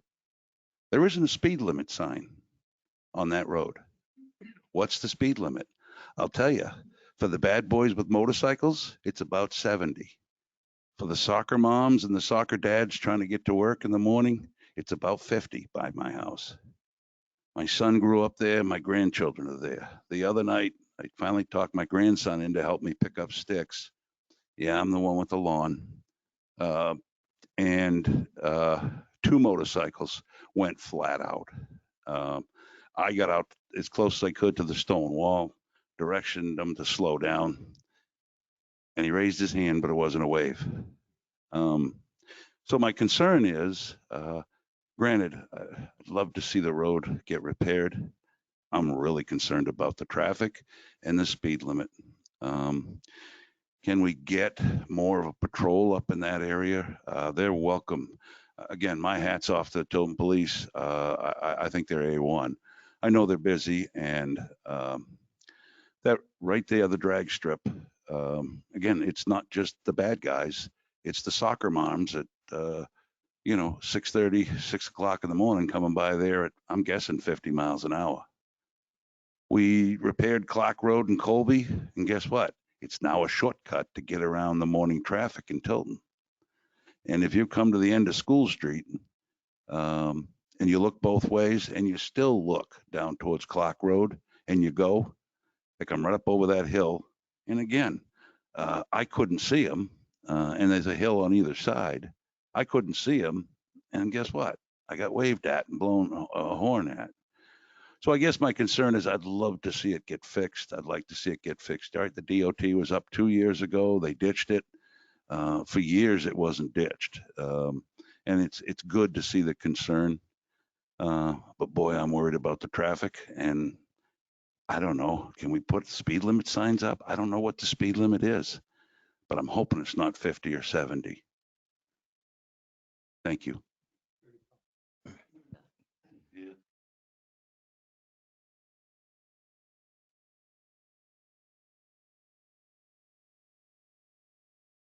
Oh, good evening. Paul Rushlow, 110 Caleb Hill Road. And I share many of the concerns that these people have referred to, especially Mike. I live right next to you, Mike, and I wouldn't never get mad at you, so, you know. And I also wave at you when you're mowing. It's a real wave too, right? My next disappointment is the fact that the state representatives are not here tonight. There, Sitting right there. Oh, Representative Lang and thank you. Senator Sorry, Gaida. I didn't see a DOT sign on your DOT, right? No, you're not. Hopefully, yes. Well, I'm a former employee of DOT, so I know a lot of the engineering. They've got a whole building full of engineers over there. And one of the concerns I had was the fact that some of the questions I had would be best answered probably by a certified engineer. Not that our highway department doesn't do a great job, but I think the state probably has greater resources than the town of Tilton in that respect. And as far as the speed limits on Caleb Hill Road, there are 2 speed limit signs. There's one on the 90-degree turn right at the intersection of Pest House Road and Caleb Hill, which I believe is 20 miles per hour. And the other one is just at the other intersection of Stage Road and Caleb Hill Road, and that's 15. But I think Mike's Robinson's concerns about the speed limit really, and I don't know who's responsible it is. Who puts up the speed limit signs? Is that the town or the state? Bureau of Traffic. That you're talking about the state then, right?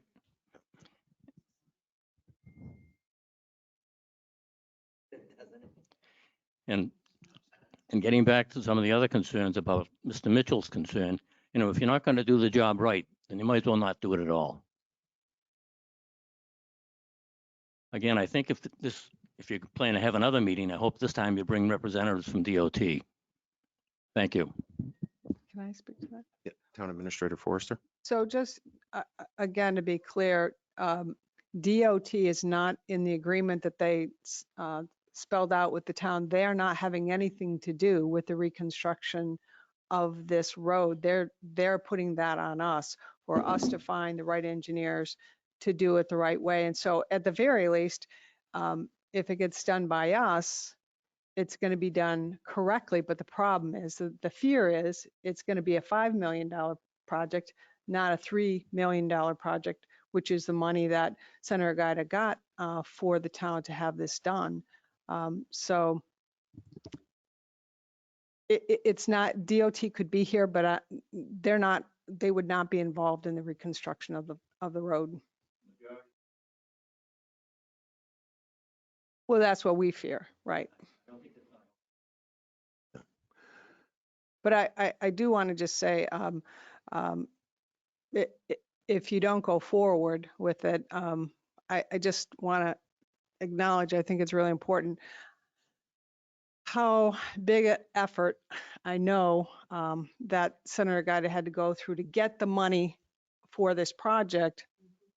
100%, there was no share by the town. That still doesn't, unfortunately, Senator Gaida, that doesn't really help, because I think at the end of the day, it's going to be a bigger project than the 3 million that you were able to get the town, but that's unheard of.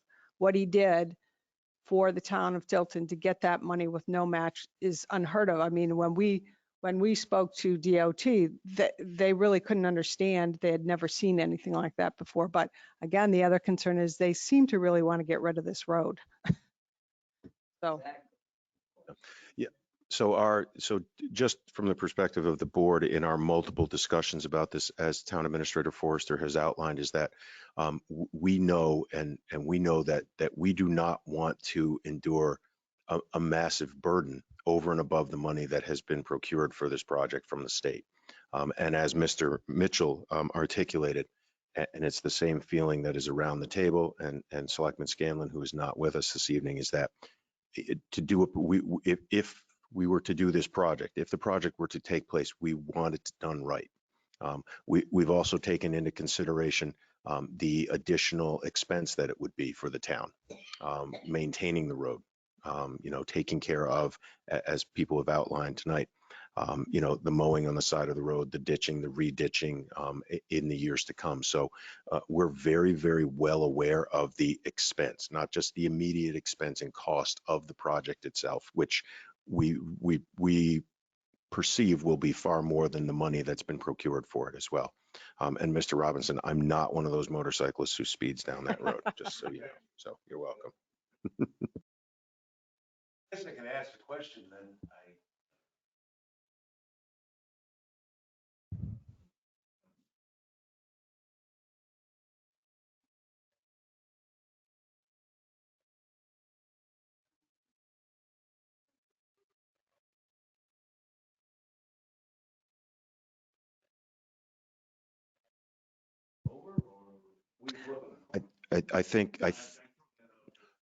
I think the key here becomes the engineering study and what it's going to tell us, and whether it's going to tell us the ledge that may be in front of Mr. Damon's house is going to cost another 1.2 million to remove, whatever it is. I think that engineering study is going to be the litmus test for exactly what a correct and proper job would be in terms of hopefully taking care of these issues that we're looking at and that all of you are bringing up this evening. So There'd be no go ahead until this stuff, Right. correct. because I have concerns in front of Mr.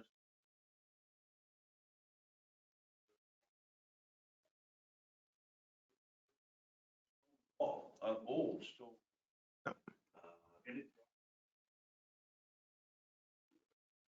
And something else has got to be put in.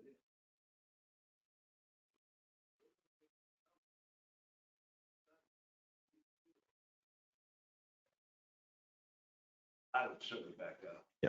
And remember, this is an engineer that we're hiring. The town is hiring. So that's what we're doing. We have a few other people. The gentleman with the microphone.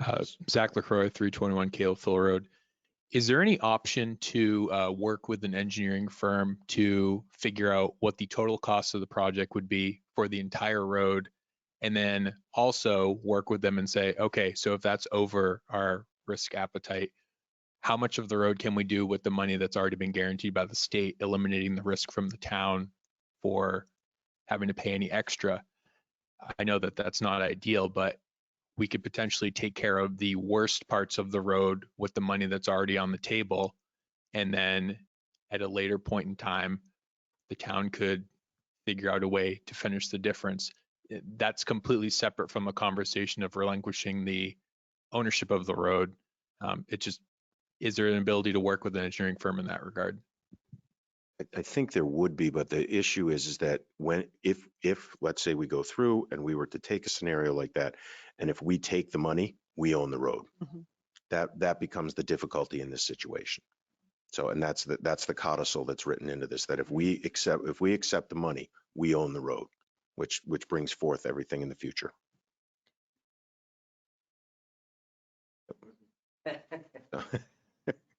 Is the town footing the bill for the $100,000 engineering study? No, to start with? as outlined is Okay. that will be paid out, up to $100,000 that will be covered by the state. Right. So, And then after that point, when they come up back with their findings, will this go to a town meeting vote, or will be back here at the selectman's office or here? that comes back. Yeah, Yeah, it would at that point, because again, the expectation in talking when we met with the engineering firms is that it would most likely be higher than the 3 million that you're going to have left over. But what the state did, what we were able to negotiate with the state, which we didn't think they would go for, is we said, well, we need to have a better an engineering study. We shouldn't have to pay for it. So if you guys have to foot the bill for that, and if it comes back and it's 5 million, then we get to walk away and we don't have to pay anything. The problem, again, although we have to put the money up for the 100,000 and then we get reimbursed from the state. So.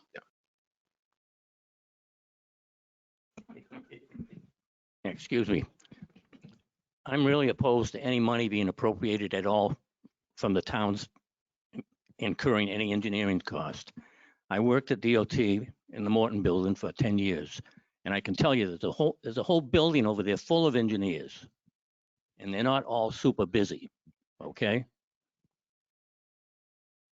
Well, I think what Town Administrator Forster is saying is that we pay the 100,000 and we get reimbursed out of that money. Right. So it's not appropriated. I would be in favor of that. But just point I like to make is, I don't think it's fair on the town to have to come up with the engineers because we aren't qualified. We have to go out and pay engineers to do this when we all pay state taxes. And there's a building full of engineers sitting over there on Hazen Drive.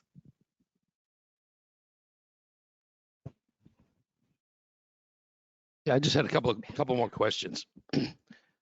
I understand, you're saying that it'll have to go to bond and this and that. My question is, are we going to have any another conversation with this group here per se when the engineering study's done, so we can actually see what I mean.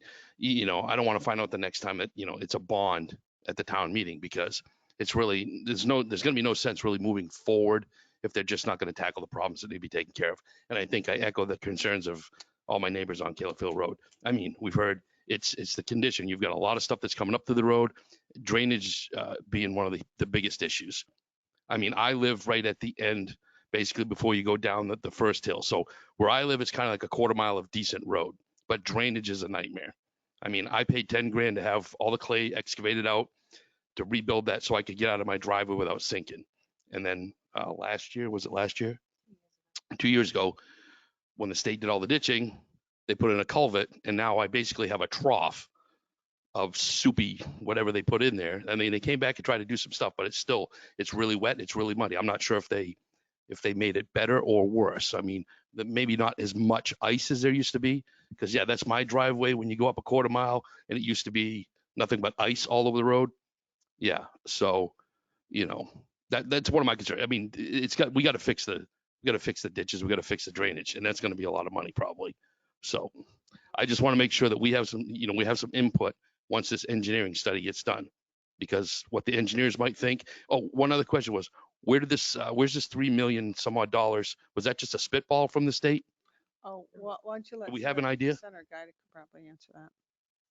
Thank you. No, it was hard fought. I will say that. It took us 4 years to get that money.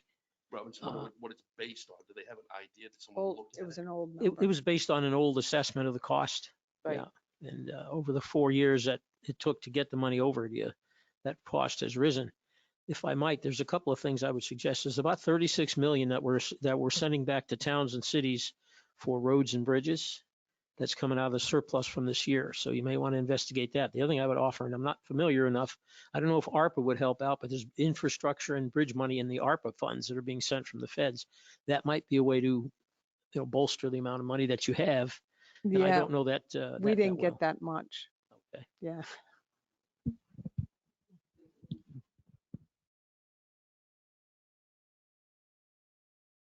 Hi, I'm Joella Barney Marks, and I live at 151 Caleb Hill. I've lived on Caleb Hill for probably almost pretty much my whole life. But I'm just curious why it actually is a state road. Is it because they originally were going to tie into 93 off of Caleb Hill? I remember that many, many years ago, and I'm just wondering if that is maybe off the table and that's why the state wants to get rid of this road, or I missed the beginning of the meeting, I apologize, but I just didn't know if somebody had an idea why all of a sudden the state wants to get rid of the ownership of the road. Is it because of the tie-in onto 93? I don't know about that, but what I can tell you, I live in Meredith, and they're trying that with us in Meredith. That we have some pretty bad roads. That I think it's just a philosophy of the state these days that they want to unburden themselves with roads. So wherever they can, that's what they're saying to the communities. We'll give you this money to fix this road, but once it's fixed, it's yours. Mm-hmm. So I think they're just trying to unburden themselves. I mean, I would hope if we became ownership of it, then there is no chance at all of 93 hooking on to 93 at all. That would be a major concern if we were to take ownership of that, if that was to ever happen. That's why we're missing an exit number. to my knowledge, heading north, is because they wanted to tie in off of Caleb Hills. So that's just a concern, a long ago story that I remember learning. It was my understanding.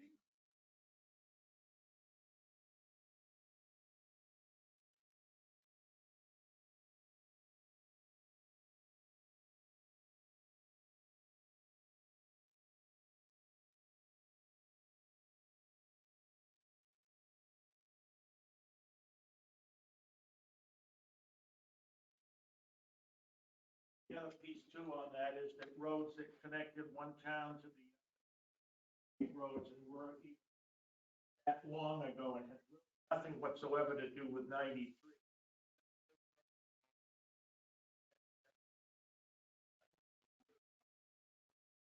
The other point I wanted to make just real quickly is although I would like to have this group come back and meet again after an assessment's done, if we, provided we do the assessment, but I also understand that this group project, because the bonding of any monies over and above a 3.1 million is in fact a taxpayer issue in the town and would need to go to the entire town at a town meeting and not predetermined or determined by a handful of people.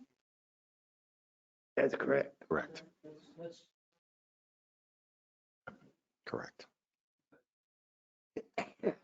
So suppose we don't move forward with this proposal. What is the process for getting the road repaired through the state avenue? If we say, no, we don't want any part in your deal, where do we fit into that process? I mean, are we looking at a decade, 2 decades? We're going to be dead and buried before the road gets fixed? I knew the answer. I was being facetious, but okay, thank you. Selectman Constantine. I think what started this was a few years ago, we took at the time Senator Forrester, and I don't know, Bob, if you were with us at the time, and we took the commissioner, Senator Forrester arranged to have the commissioner of DOT, Executive Councilor Kenny, and we took them on a road trip on Caleb Hill when we had granite protruding from the roads.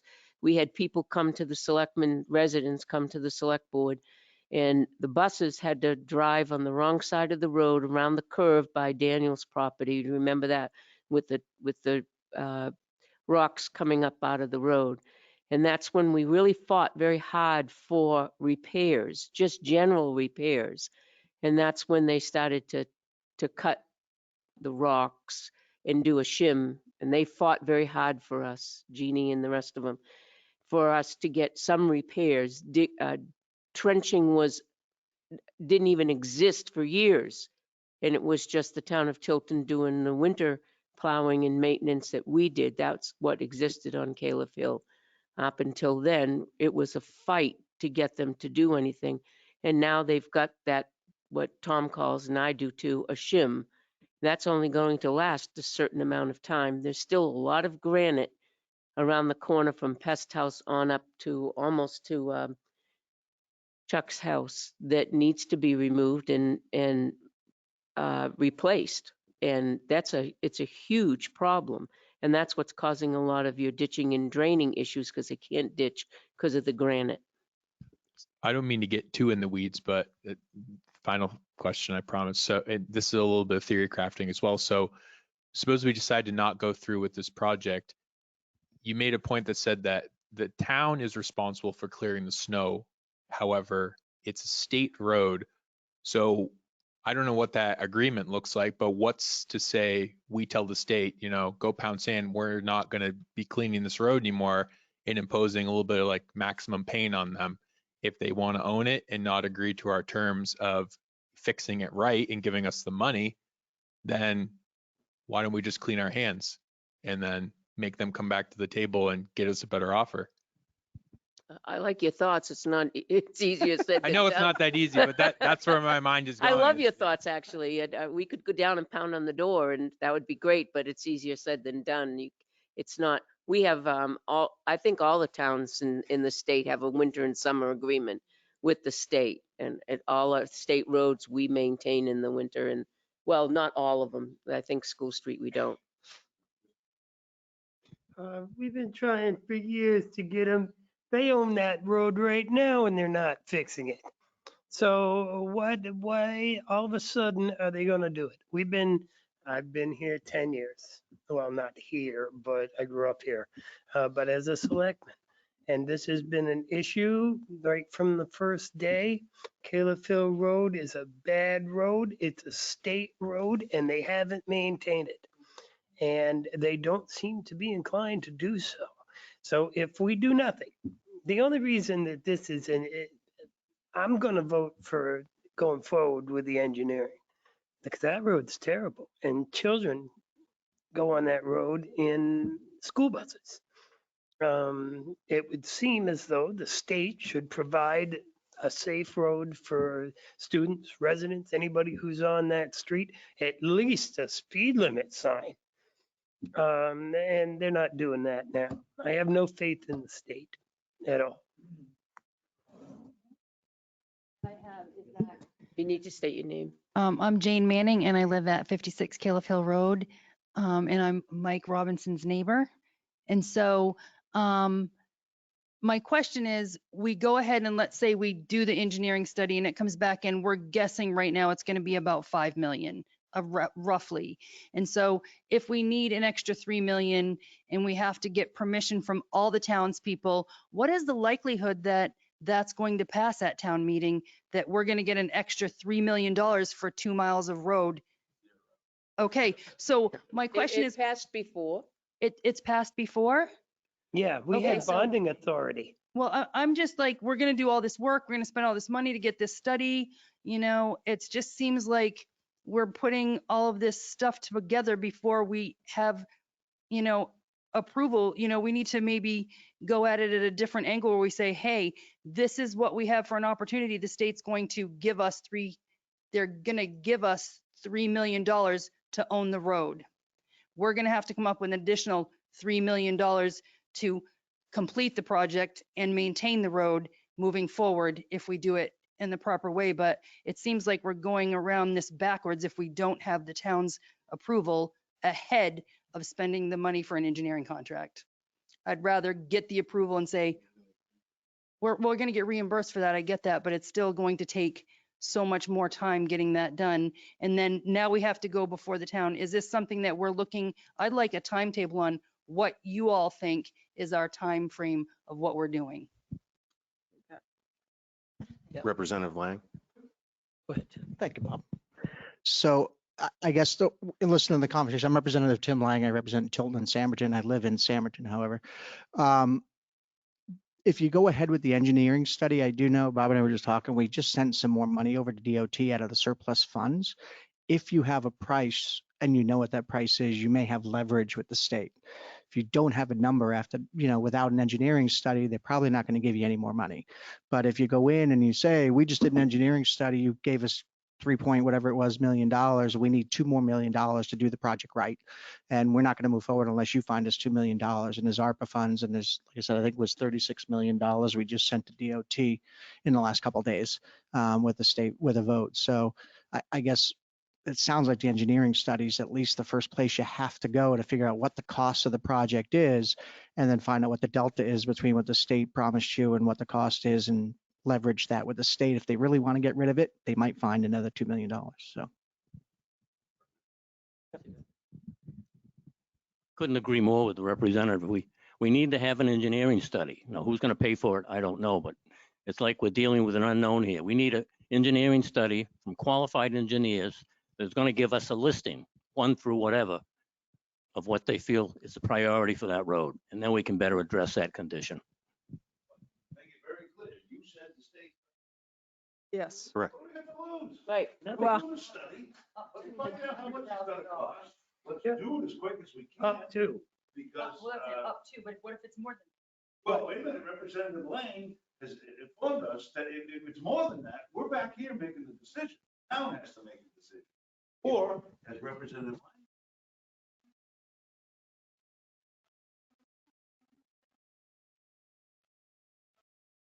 We're ready. But we'll have the ability to make the decision.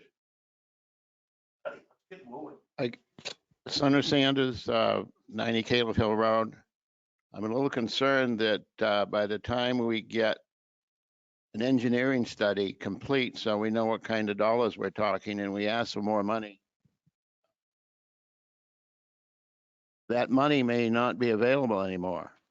Because the engineering study, by the time you get an engineer on board and given the specifications and go back and forth and get a bottom line price, that money could be unavailable. It may have to get, if it's not all used, it may have to go back to Washington. I don't know what the strings are on that money, but it certainly would be great if we could do that.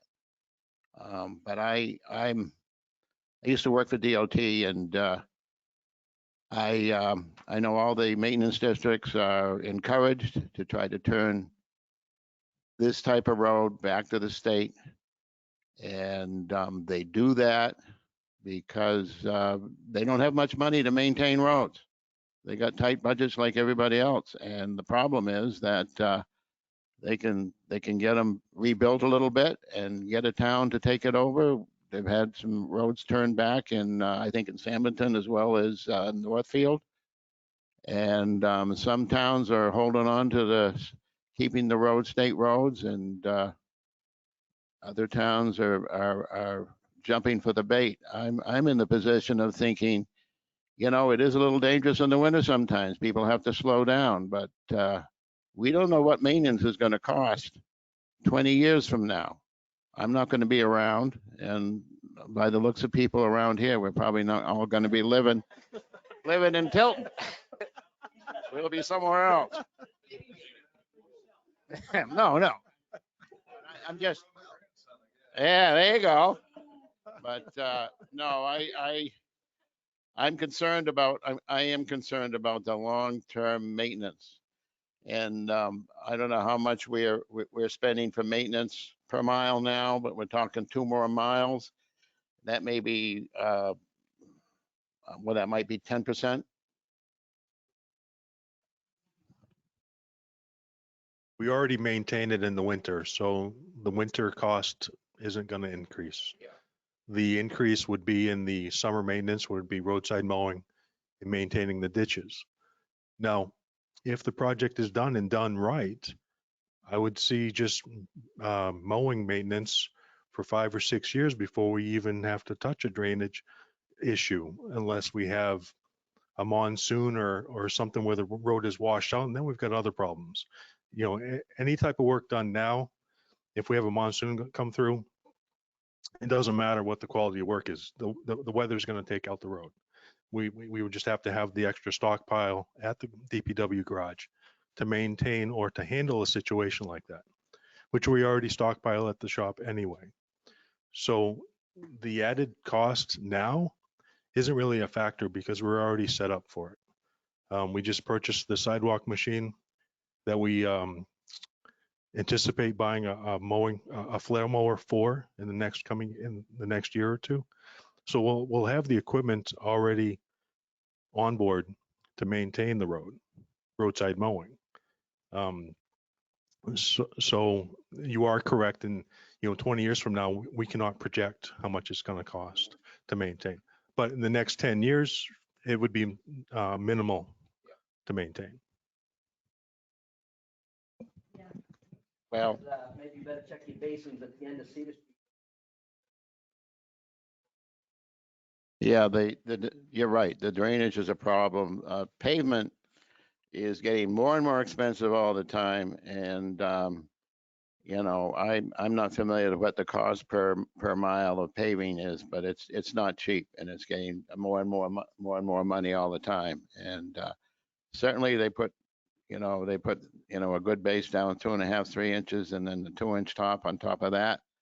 It's going to last quite a while, but in 20 years, you may want to coat it again, and that's going to be expensive. So I'm just thinking, and I was thinking about, the advantages are you're going to have a new road for a while. You're going to get additional money from the state because some of the money comes, I believe, still it's earmarked, and it comes to the town from the gas tax. And it's a kickback, and it's partially based by mile. And so you will get some money that way. You'll have local control. You'll be able to do your own permitting, but the disadvantages are all this maintenance that everybody's talked about. And there's always a liability. I mean, if there's a guardrail protecting Eddie Falona's land from that huge drop off there, I imagine that's all going to have to be a string of guardrail, and that's not going to be fun plowing snow by that. But and that's going to have to be maintained. So I'm thinking, I think the maintenance is going to be there's going to be maintenance there anyway.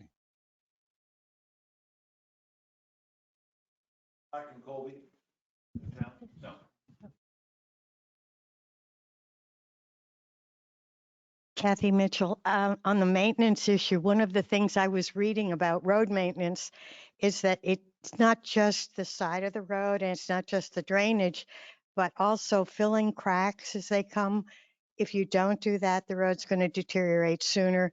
Filling any areas that are rutted, if you have tractor trailers going over it a lot, you get ruts, and seal coating on a regular basis. Sweeping and overlays are all things that need to be done annually after the first couple of years. And if you don't do them, the road deteriorates more quickly. So there are some additional expenses.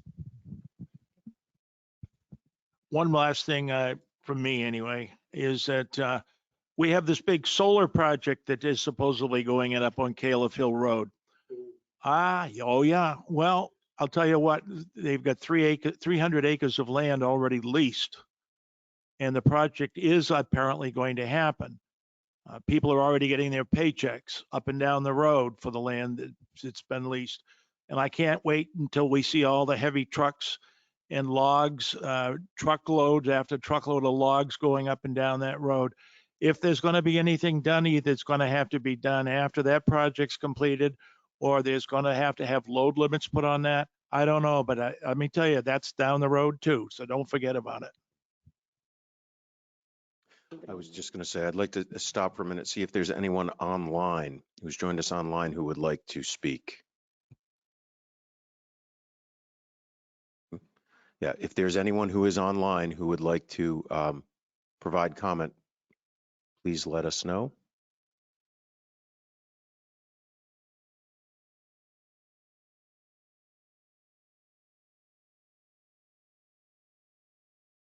Okay, thank you.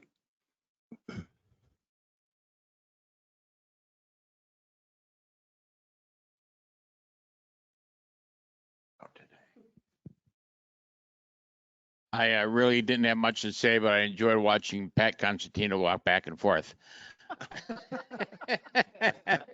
Have the Selectmen got any ideas about engineering firms and names that you're throwing around and what their pedigrees are? Boy, it's awful quiet up there. No. Town Administrator Forrester, please. Yes, so when this whole process started, when we were informed that we were going to receive this money, we actually, prior to my coming to Tilton, the prior town administrator had gone through a process with some engineering firms. So we went back, I think there were like 5 or 6, and myself, the DPW director and our finance IT guy, and Tim and Pearson and our land use coordinator went through all the engineering firm proposals, and we picked the top 3 that we thought were qualified and could do the job. We interviewed all 3 of the engineering firms, and any one of them, I think, would be qualified to do the engineering study. And I don't have the names right here, if that's what you're looking for. But Tim, do you remember any of the names? I could sneak in tomorrow and find out. But the second question I had is, do any of these engineering firms have jobs that they've designed in the past that we could go and look, or select board people or whoever could go and look at the projects and see if their road manager could say, yeah, this is a good job, but I wish they had done this or that. It would be nice to get some feedback on jobs has been, the state has given the roads back to the town. So Pat, I can answer your question. I did have that in my file. So the engineering companies, Du Bois and King, McFarland Johnson, Underwood. I think those were the ones that we interviewed. Of the 5 or 6 that had been interviewed before and had submitted proposals a couple years prior, we went through all their proposals, and then we, based on that, again, we picked those 3 that I mentioned, and they came in for interviews, and we talked to all of them. So it would probably most likely be one of those 3 that we would ask to do the engineering study. Yes, absolutely.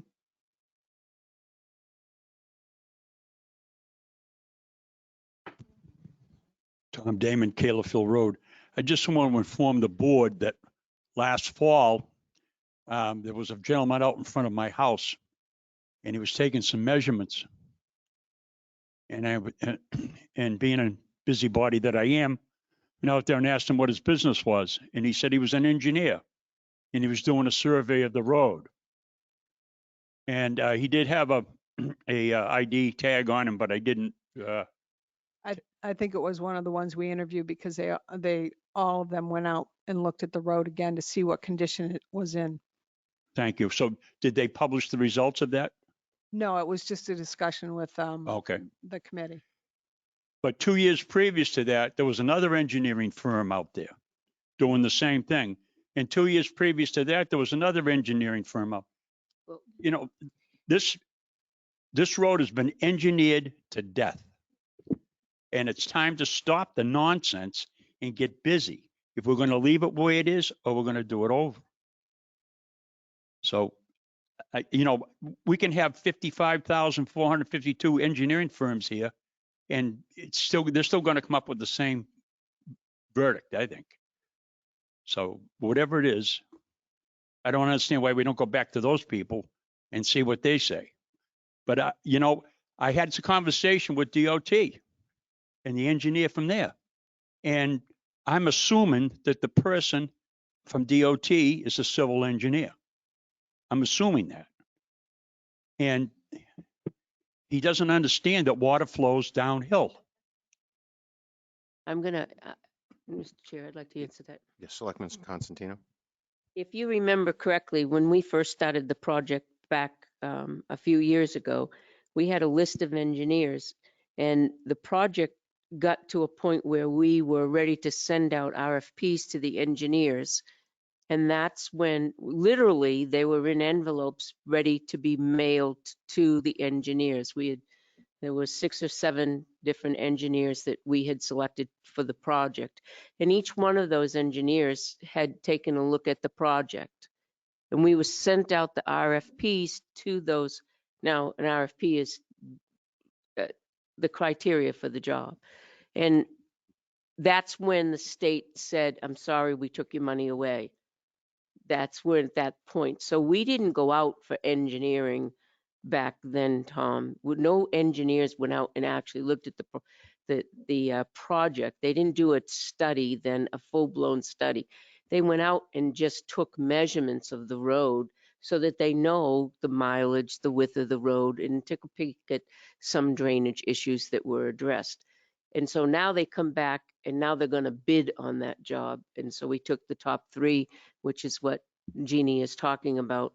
And then they will do an extensive study and come back with prices on them. We'll pick one of those 3 with a firm price on it's going to cost X amount of dollars to do this project from A to Z. Well, we never went out into an engineer and said, hey, this is what the problem is. I mean, it's not like we were building the police department. We went out with lots of engineers on that. But to correct your statement, we did not go out on engineers on this. I'm not saying that you did, but I know the state has been out there doing it. The state hasn't had engineers out there. Jeannie, probably a month, a couple months. 3 months.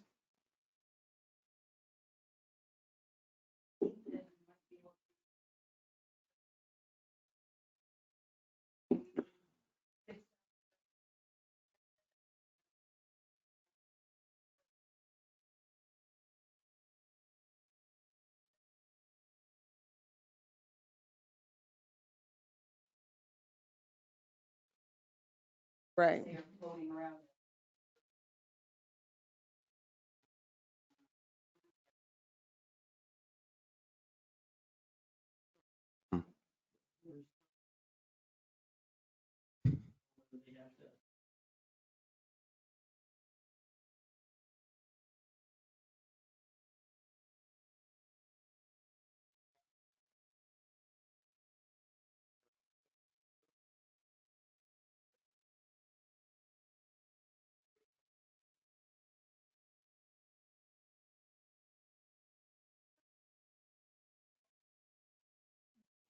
Almost like just don't put me over. I already got wounded once.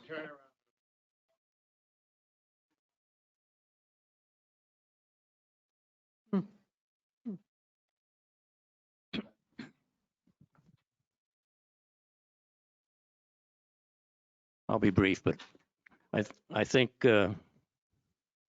Sanders, I hope I'm around. Hope I live long enough to see this study, because I'm one of these gray-haired guys sitting in the audience here. But and, well, some of us have hair. Some of us have hair, and others don't. You're right.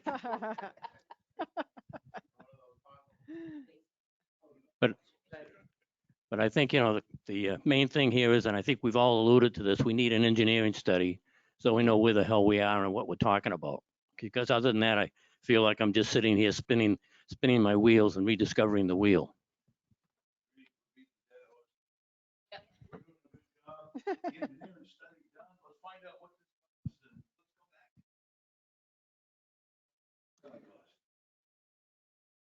Agreed. Just a question for Tim. Hey, Tim, Tim Pearson, sorry. So in the agreement that they sent back to us, they set up to $100,000 for the engineering study. But we have to pay it up front. Can we do that? Okay, we've got it. Okay. Cost 100,000.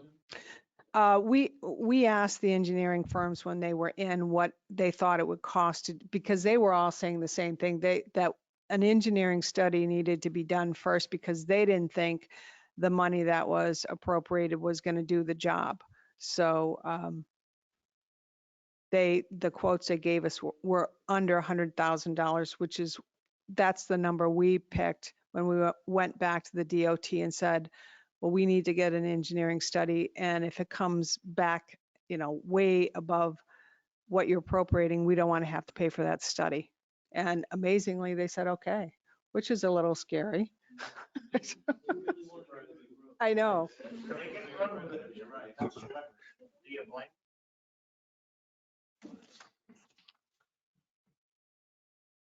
Any more questions? So we would very much like to thank the residents for coming this evening and sharing your thoughts on the issue. The board will not be making a decision tonight. Hearing no more questions, I'm going to close the public meeting. So, thank you. Thank you. Thank you.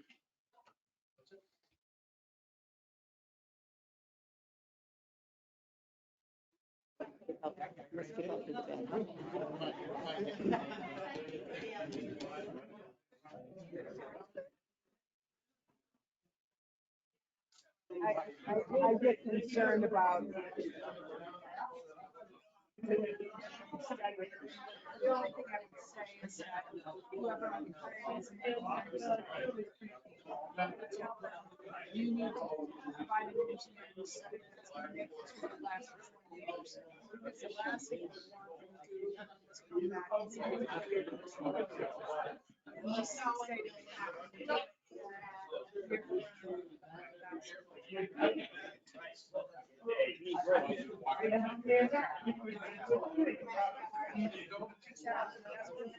How old are you, though? Yugoslavia.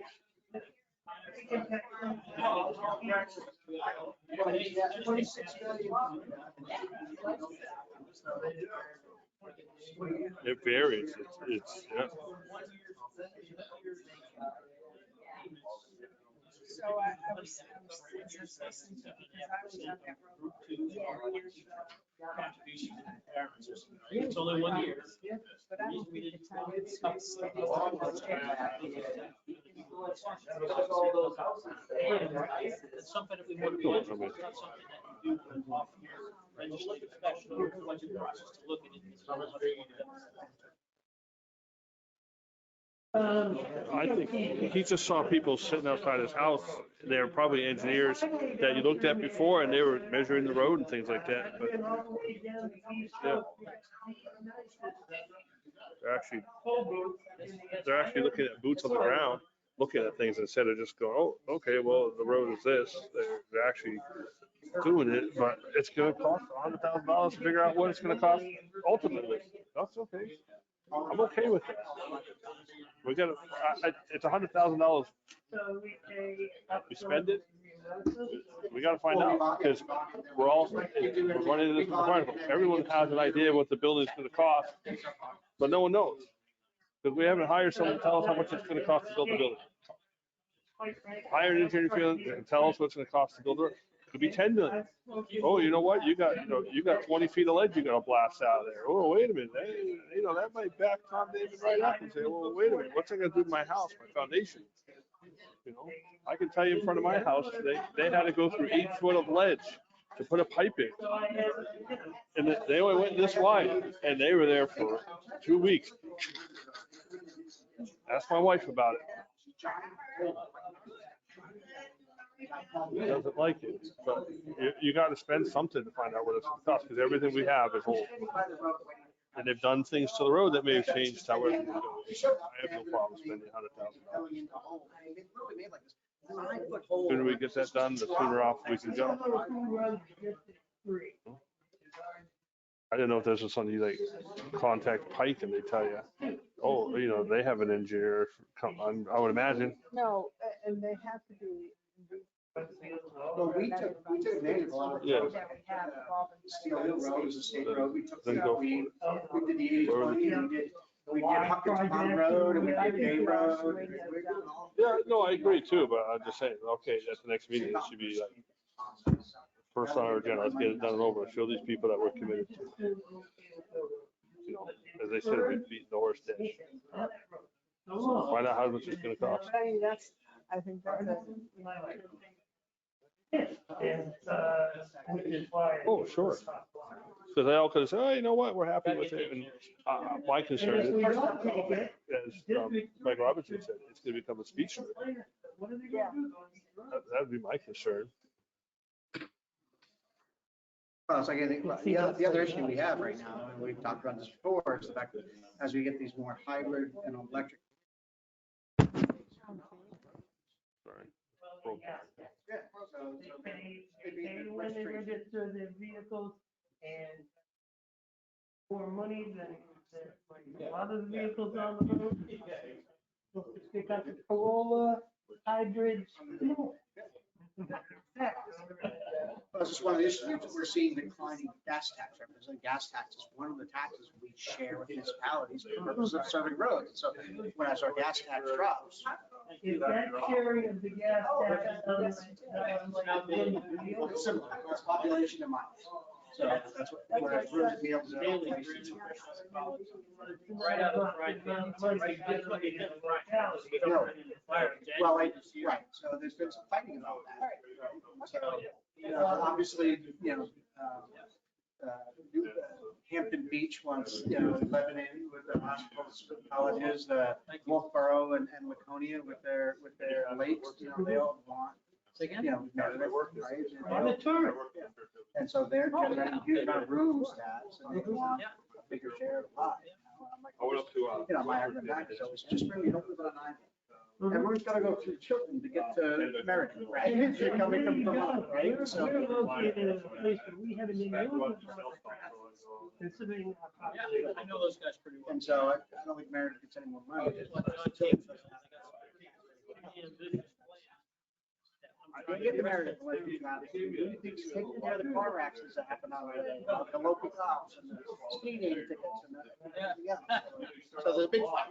This year we just killed one of them, Waste Meetings. They want to go to a study committee changing Maine, this, they're in Hampshire, I think they're in it Vermont. opens a door Yep, for if and you do the root and nails test.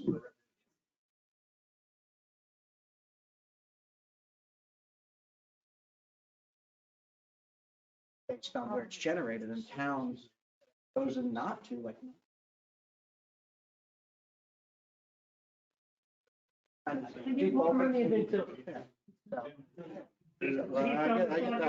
I get that. And Tilton gets more money than Seaman. Which is not necessarily. So it's an ugly little, you know, the problem is that once you open it one time.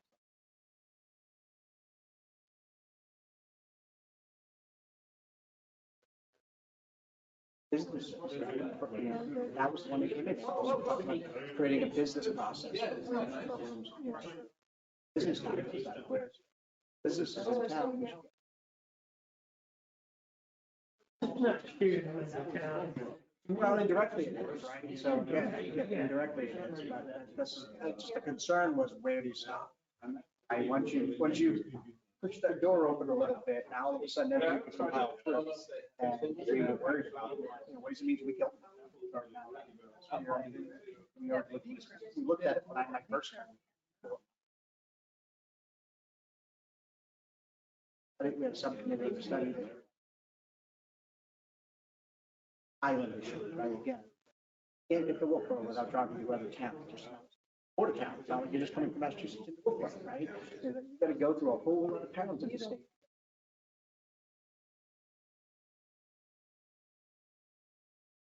Roads to get. Sometimes. The copy of the lieutenant's report about the activity. Huge, we have 3,600 people. Well, you're across it like this, right? So you got Route 3 going east and west, and you got 93 north and south. It's That's true. right. Yes. Vermont to the New Hampshire Seacoast, right? Yeah. So you're coming right through Route 3. I drive to Vermont all the time. I go down Route 3 over to Route 4 and out up to 89, right? So you're in a crossroads right there. And so I get the amount of traffic you guys have. Oh, wow. That's a sobering thing. That's why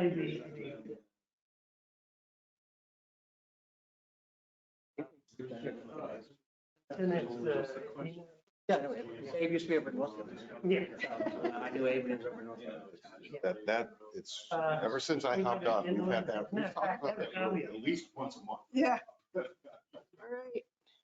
Lieutenant stay on Gilman's schedule. report is not non-public information, is it? No. Are Want we to stay gonna on be, schedule? are we gonna be ready to go? Good, sir. Good, ramp up season, right? So next week, about 4 days traveling to Mass and Connecticut. I had taken you off the agenda because I was coming and we had Well, just had another session. So I put you on for next week, but do you want to try to fit him in? That's the latest I mean, report. I didn't give you any of the budget things.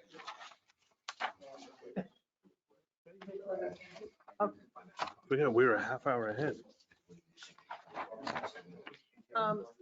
Representative, spend like. can you do whatever you're gonna do like in 10 minutes? I'm coming here at your request, so it's all about what you want to talk about, not what I want to talk I think I think they were particularly interested in, was it the bill that you sponsored relative to school? about. I can talk about that and anything else you want. And what's going on in Concord? Because that meeting is supposed to go. What we're gonna do is, we're gonna entertain Representative Lang and let him have a little bit of time, because we had initially had him on the schedule, taken him off the schedule, thought about the next time.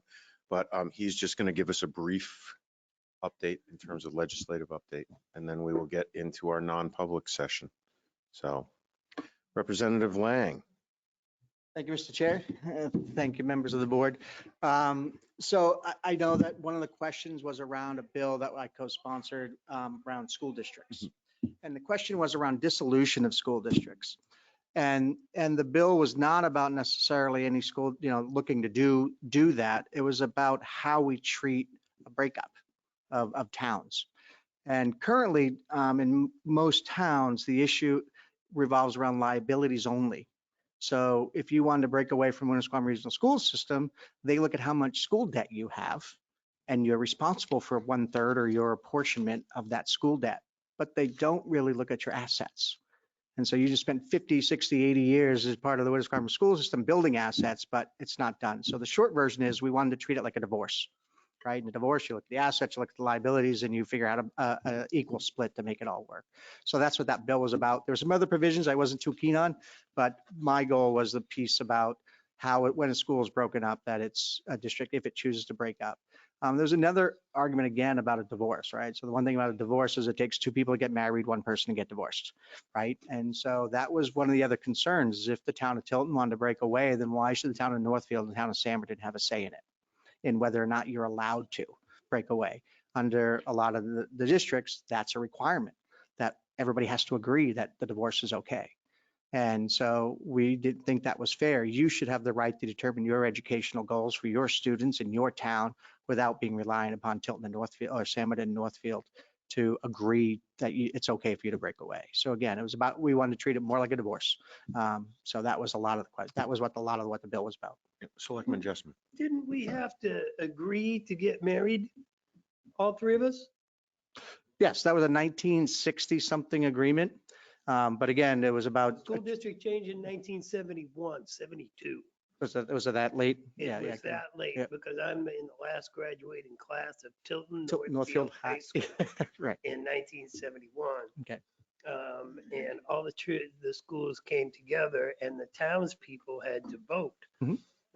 How can Tilton, Samberton, Northfield, their residents just decide to vote to be out, and all of a sudden Tilton is going to have to pay them $10 million or something because of what they've put in the past?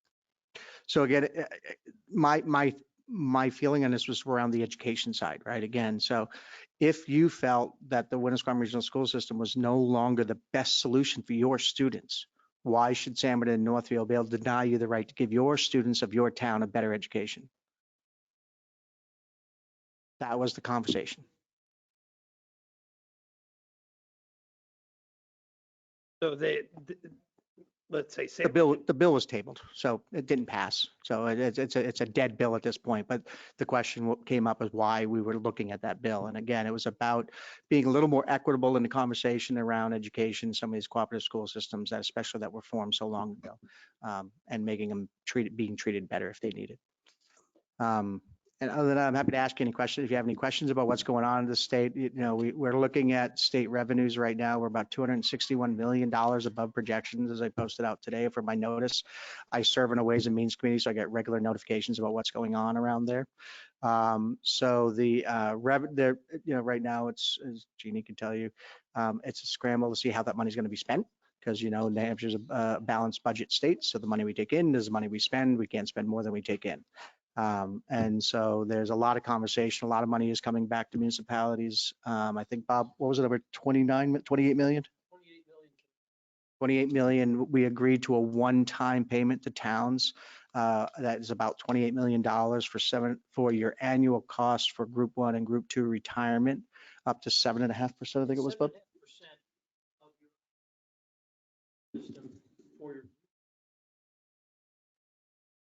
And that'll be coming back as a one-time revenue to you, unrestricted. It's not, so yeah, it's unrestricted. It's not. Strongly encouraged to let to say, you really have to try to do property tax. So the biggest key about this, and again, I tell towns, we talk about, the increase in the rooms and meals tax and the increase in these kind of revenues is one-time money for one-time projects, right? If you use this kind of money to use for paying your teacher salaries or your police officers raises, next year you're going to get hit with the entire thing for 2 years on your tax rate, right? So you're better off we're going to replace a cruiser as a good example, right? So you're going to offset a tax liability that would have normally been there, but you've got a 5 or 6 year asset that you'll be okay with. But the idea is not to use it for your HR costs because you're just going to get hit in the second year when we don't have the money that much harder. Do you know how much, Yep. how much Tilton's getting? We won't know yet. We don't know yet. it wasn't detailed to the town at that point. DRA will do that. Right. That same bill passed the House. You reworked it and did it better. So that happens a lot. Better in the Senate. What's that? They always do it better in the Senate. Hey, don't start that, Bob. Don't start that. So, Representative Lang, you brought up the meals and room tax, and I'm wondering if there's any thought going forward about sort of scaling those type of taxes in terms of, how much each municipality puts in, whether it's that kind of tax or the, gas tax, et cetera. So if a town has an excessive number of gas stations, hotel and specifically I look at, when Tilton's money from the room and meals tax comes back and we have a neighboring municipality that gets more, but obviously with the number of hotels and restaurants, we're contributing more to that. That just, as I'm sure the discussion's gone around, seems like a little bit of an imbalance and unfair. So I was just talking to Selectman Jessman about this. So we actually just killed a bill that was looking to do that. And the issue stemmed around the idea of, again, where the revenue is generated should get a different proportion of the revenue, right? Right now, it's done as a statewide formula. It's whatever the formula is set for every single town. It's exactly identical, and the distribution is based on that formula. To weight that formula for towns that generate the revenue becomes problematic for several reasons. Number one is we allow for consolidated filing of taxes. So the guy that owns the Dunkin' Donuts here also owns the Dunkin' Donuts, or did own, I don't know if he still does, over in Belmont. So when he files his taxes for what he owes for rooms and meals tax, he doesn't differentiate those two. It's just a lump. Here's my company and here's how much I owe you. And so that's the same for a lot of us. The one in Laconia, Dunkin' Donuts Laconia, is the same way that owns the one in Meredith. And so the granularity that would be necessary to try to pull apart the rooms and meals tax, whether it's hotel chains or anything, isn't available right now. So that's the other problem, is a huge expense for the state and for business owners to now start pulling all those apart that are corporations that have multi-town entities. Gotcha. Senator Gaida. Yeah.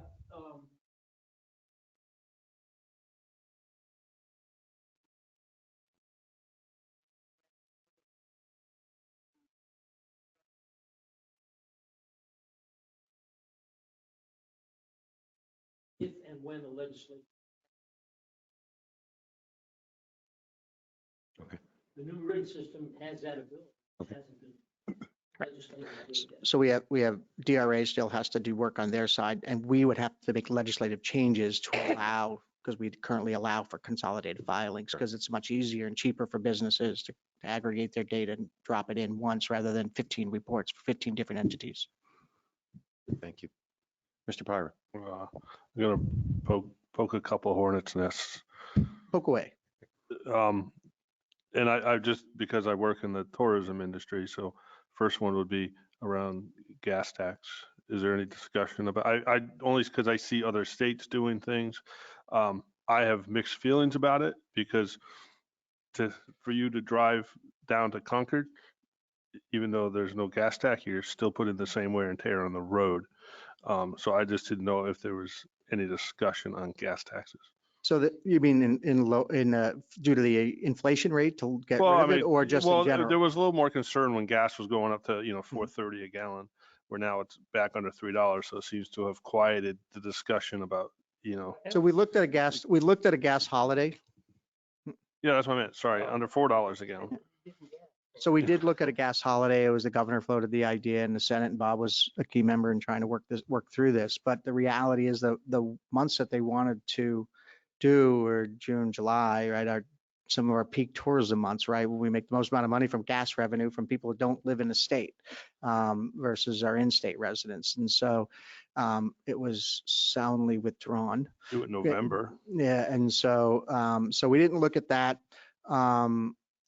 The problem we have with the gas tax, we're seeing declining gas tax revenues, and it's because we're seeing more higher mileage vehicles, and we're seeing more EV vehicles, right? Well, that was my next question about EV vehicles. Yeah, and so they don't pay, while they pay a higher registration fee, because generally the value of the cars is more expensive than a regular gas car. that's a short-term fix for a long-term problem. You know, someone who buys a Corvette and that's gas still pays the registration fee for that high expensive car, but then also has to go pay the tax. Well, the for gas that tax car. goes to pay for that road that they're driving on, so he can drive his Corvette on the road where the guy who owns an EV, he's not contributing, but he's still causing wear and tear on the road. So we've looked, the House passed my first term. It was the first time I had to speak on the House, was what they called a road usage fee. And it was based on mileage of the vehicle. I'm gonna go broke then. What's it? Well, so if you had under than 20, if you got 20 miles to the gallon or less, you didn't pay any road usage fee because you're already buying the gas, right? So your gas to drive that, because you have such low mileage, you're buying a lot of gas. And then the road usage fee incrementally increased based on the higher mileage of your vehicle because you weren't buying gas, right? At 50 miles per gallon compared to 20, that guy's not paying any gas compared to the guy who's got a 20-mile vehicle. So, and that's how we repair our roads and bridges. It's one of the reasons we're having a little problem with our roads and bridge funds. It's the declining tax revenue that's coming in from gas. So there's no good solution. We don't have one yet. We put that in, we passed it in the House, it went to the Senate and died in the Senate, Bob. But we're still trying to work out a solution to that. It's a long-term problem that no one's been able to come up with a good clean I answer. drive 30,000 miles a year and I get 27 miles to the gallon. I track it. Still better than my pickup truck. But so that's your answer. I know it's not a great answer, but again, it's still something they're trying to find a solution to. And again, it revolves around the idea of high miles per gallon vehicles are not paying their fair share for the road wear and tear, you know, so. Thank you. Anyone else? Mr. Jessman. I want to know if I'll live to see a marijuana store in New Hampshire. Interesting you should say that. So the Senate just killed, thank you, Bob, House Bill 1598. So that bill it took the liquor store model. Instead of a full-blown privatization model, it took the liquor store model and have the state make basically cannabis stores that match or mirror our liquor stores. I will tell you that while I wasn't on the legalization side of that because I serve on the Ways Means Committee, they attached the money side of it to me to manage and deal with. So we put an amendment in. We put the money so that the first thing is the operating expense of the stores is taken out, just like the liquor stores. They have so much gross revenue. They take out their operating costs first. Their bill required $4.6 million for startup costs to basically open the first 3 or 4 stores. And they had the liquor commission would have had to pay that back in a 5-year span with the profits that they make from to give it back.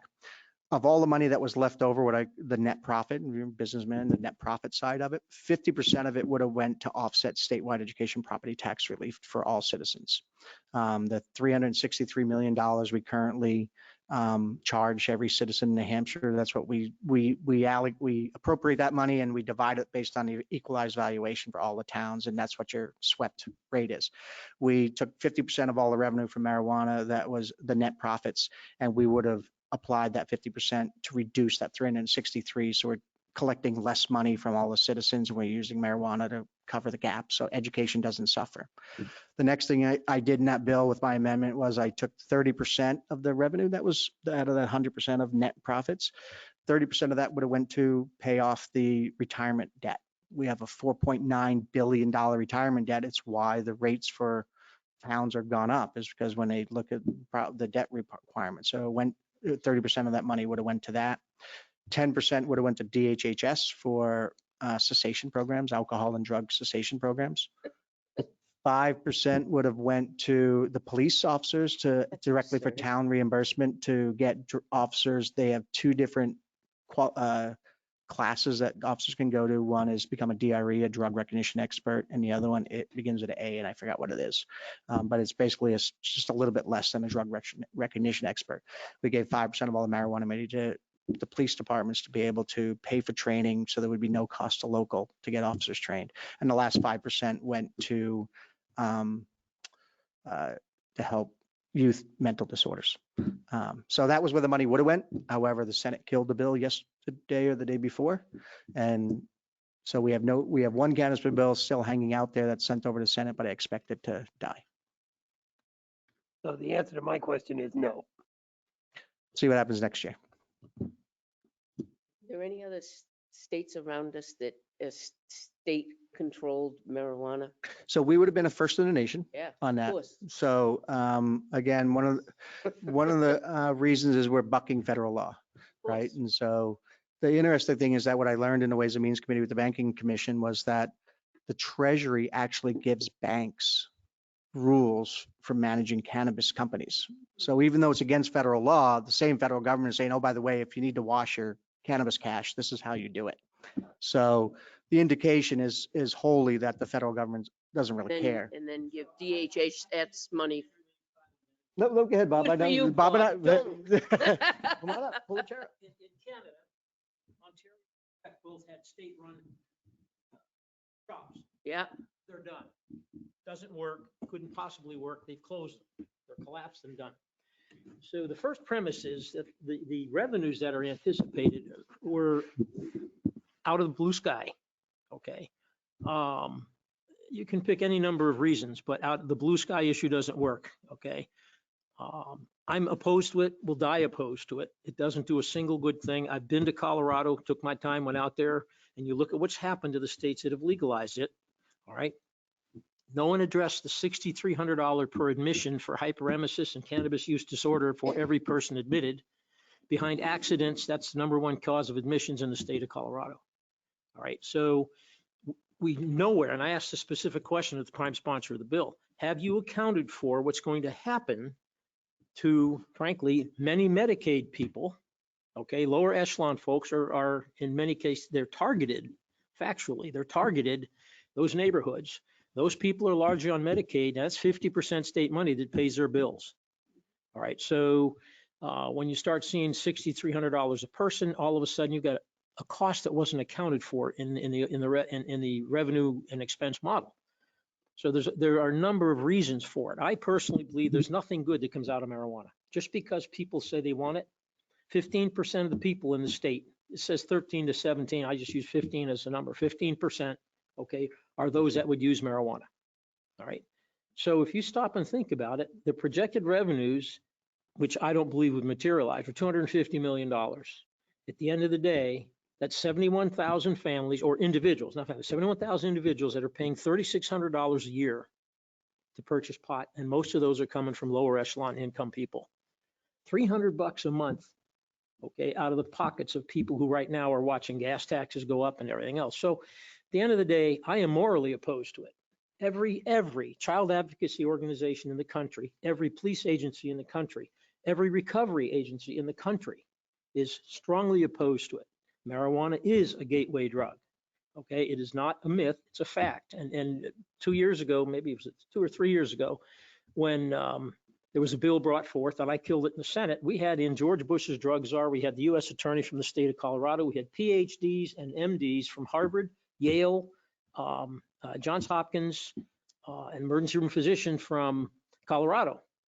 And they all to a person gave the real story about the marijuana, which it is not going to do. It's 60 times more potent than it was when I was growing up. And no, I've never used it, and Jim doesn't either. There's nothing good that comes out of it. You're putting money aside to solve an ill that you're creating. It doesn't make a lot of sense. I've heard the question was asked by Adam Sexton when he interviewed me after the bill. So we're the only state around, with Canada to the north, Massachusetts, Vermont, and Maine, and they're all doing it. So what about that? I said, I don't have a problem being the clean state. We got clean air, clean water. How about clean lungs and clean people? No one addressed the respiratory issues that come. They're serious physical. No one talked about the psychosis, paranoia, and stuff that happens with protracted use of this stuff. No one talked about the kids. And that's really what this, we had kids come up and testify against it. High school, a couple, I think, from Winnisquam, through from down south, came and testified against it. There's nothing good that comes out of it just because some people want to do it. And I will tell you, there is an industry, the national pot industry is waiting to pounce. They will pounce, and what they produce is not widgets, not engines, not cars. They produce addicts. And that's a really good revenue stream because it never ends once you get into that game. This is highly addictive substances. We have kids now. There's a phenomenon that has been just recently reported where they're finding kids are getting really severe lung infections and some of them are dying. because of the vaping that they're doing with the marijuana, THC and so forth. So there's no good reason to do this to our people as opposed to for our people. Those that want to get it can get it. You know, our police are not prosecuting people with small amounts. They're going after guys with more than 3/4 or guys that are dealers. And so again, I understand the math, and Tim's exceptionally good at it. He's really good at the math of it, but the figures have never panned out in the states that legalized it. Never, not even close. So for those reasons, you know, I am and will remain, and I will be fighting against 629. And hopefully we can bury that. There's been an amendment brought in by Senator Whitley, very significantly, takes the home grow out of it. But still, there's no justifiable reason to do this. The other thing that we talked about was, so we are telling kids, don't do drugs. Meantime, mom and dad are smoking joints at home. What kind of a message are you sending? The state sells alcohol, don't they? Yes, they do. Alcohol is an absolutely vicious drug. Ruins more families than certainly marijuana. I can have a drink and I'm not impaired. One joint and you're impaired for driving purposes, amongst other things. Okay, so I'm not arguing the merits. I'm not arguing the merits of alcohol. I'm arguing the physical dangers and the paranoia and the brain damage that happens to kids anywhere up to and including the age of 26, medically proven. Okay, and so now you've got adults that are compromised and transportation. Who's going to drive? You know, how are you going to keep a truck driver or a cab driver or a car driver from driving impaired? So there's a reason that the military has zero tolerance, because it affects your ability to think, your reflexes and so forth. There's a reason the airlines, you're done. You get caught with any kind of drugs in your system, you're done. And that's for a reason. So why would we inflict on our kids a substance that's going to harm them over the long course of their life? I'm done. Thank you. Well, we disagree, Senator. That's okay. I know it is. God bless America.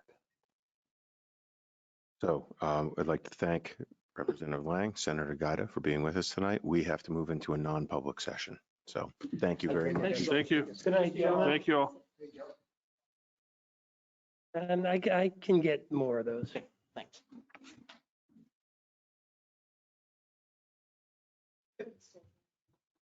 We can pull the thing.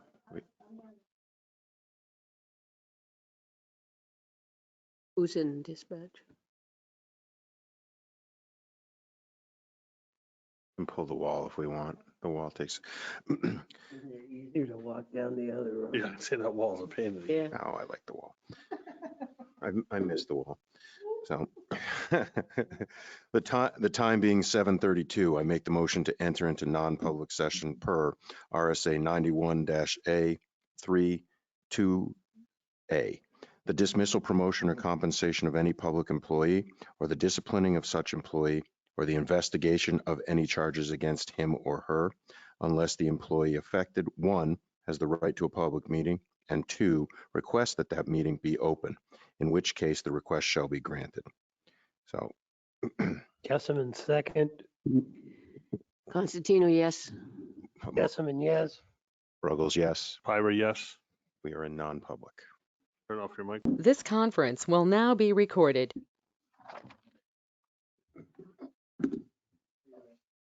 Thank you. I make a motion to seal the minutes of the non-public minutes of April 21st, 2022, because the reasons justifying the need for the non-public session still remain. Second. Motion and a second. Any discussion? Hearing none. Those in favor of sealing the non-public minutes, please say aye. Aye. Aye. Those opposed? Motion passes. Is there any new business? Mr. Jessamine. Motion to adjourn. Second. Motion and a second. Discussion. Hearing none. All those Aye. in favor of adjourning, say aye. Aye. Time being 8:30.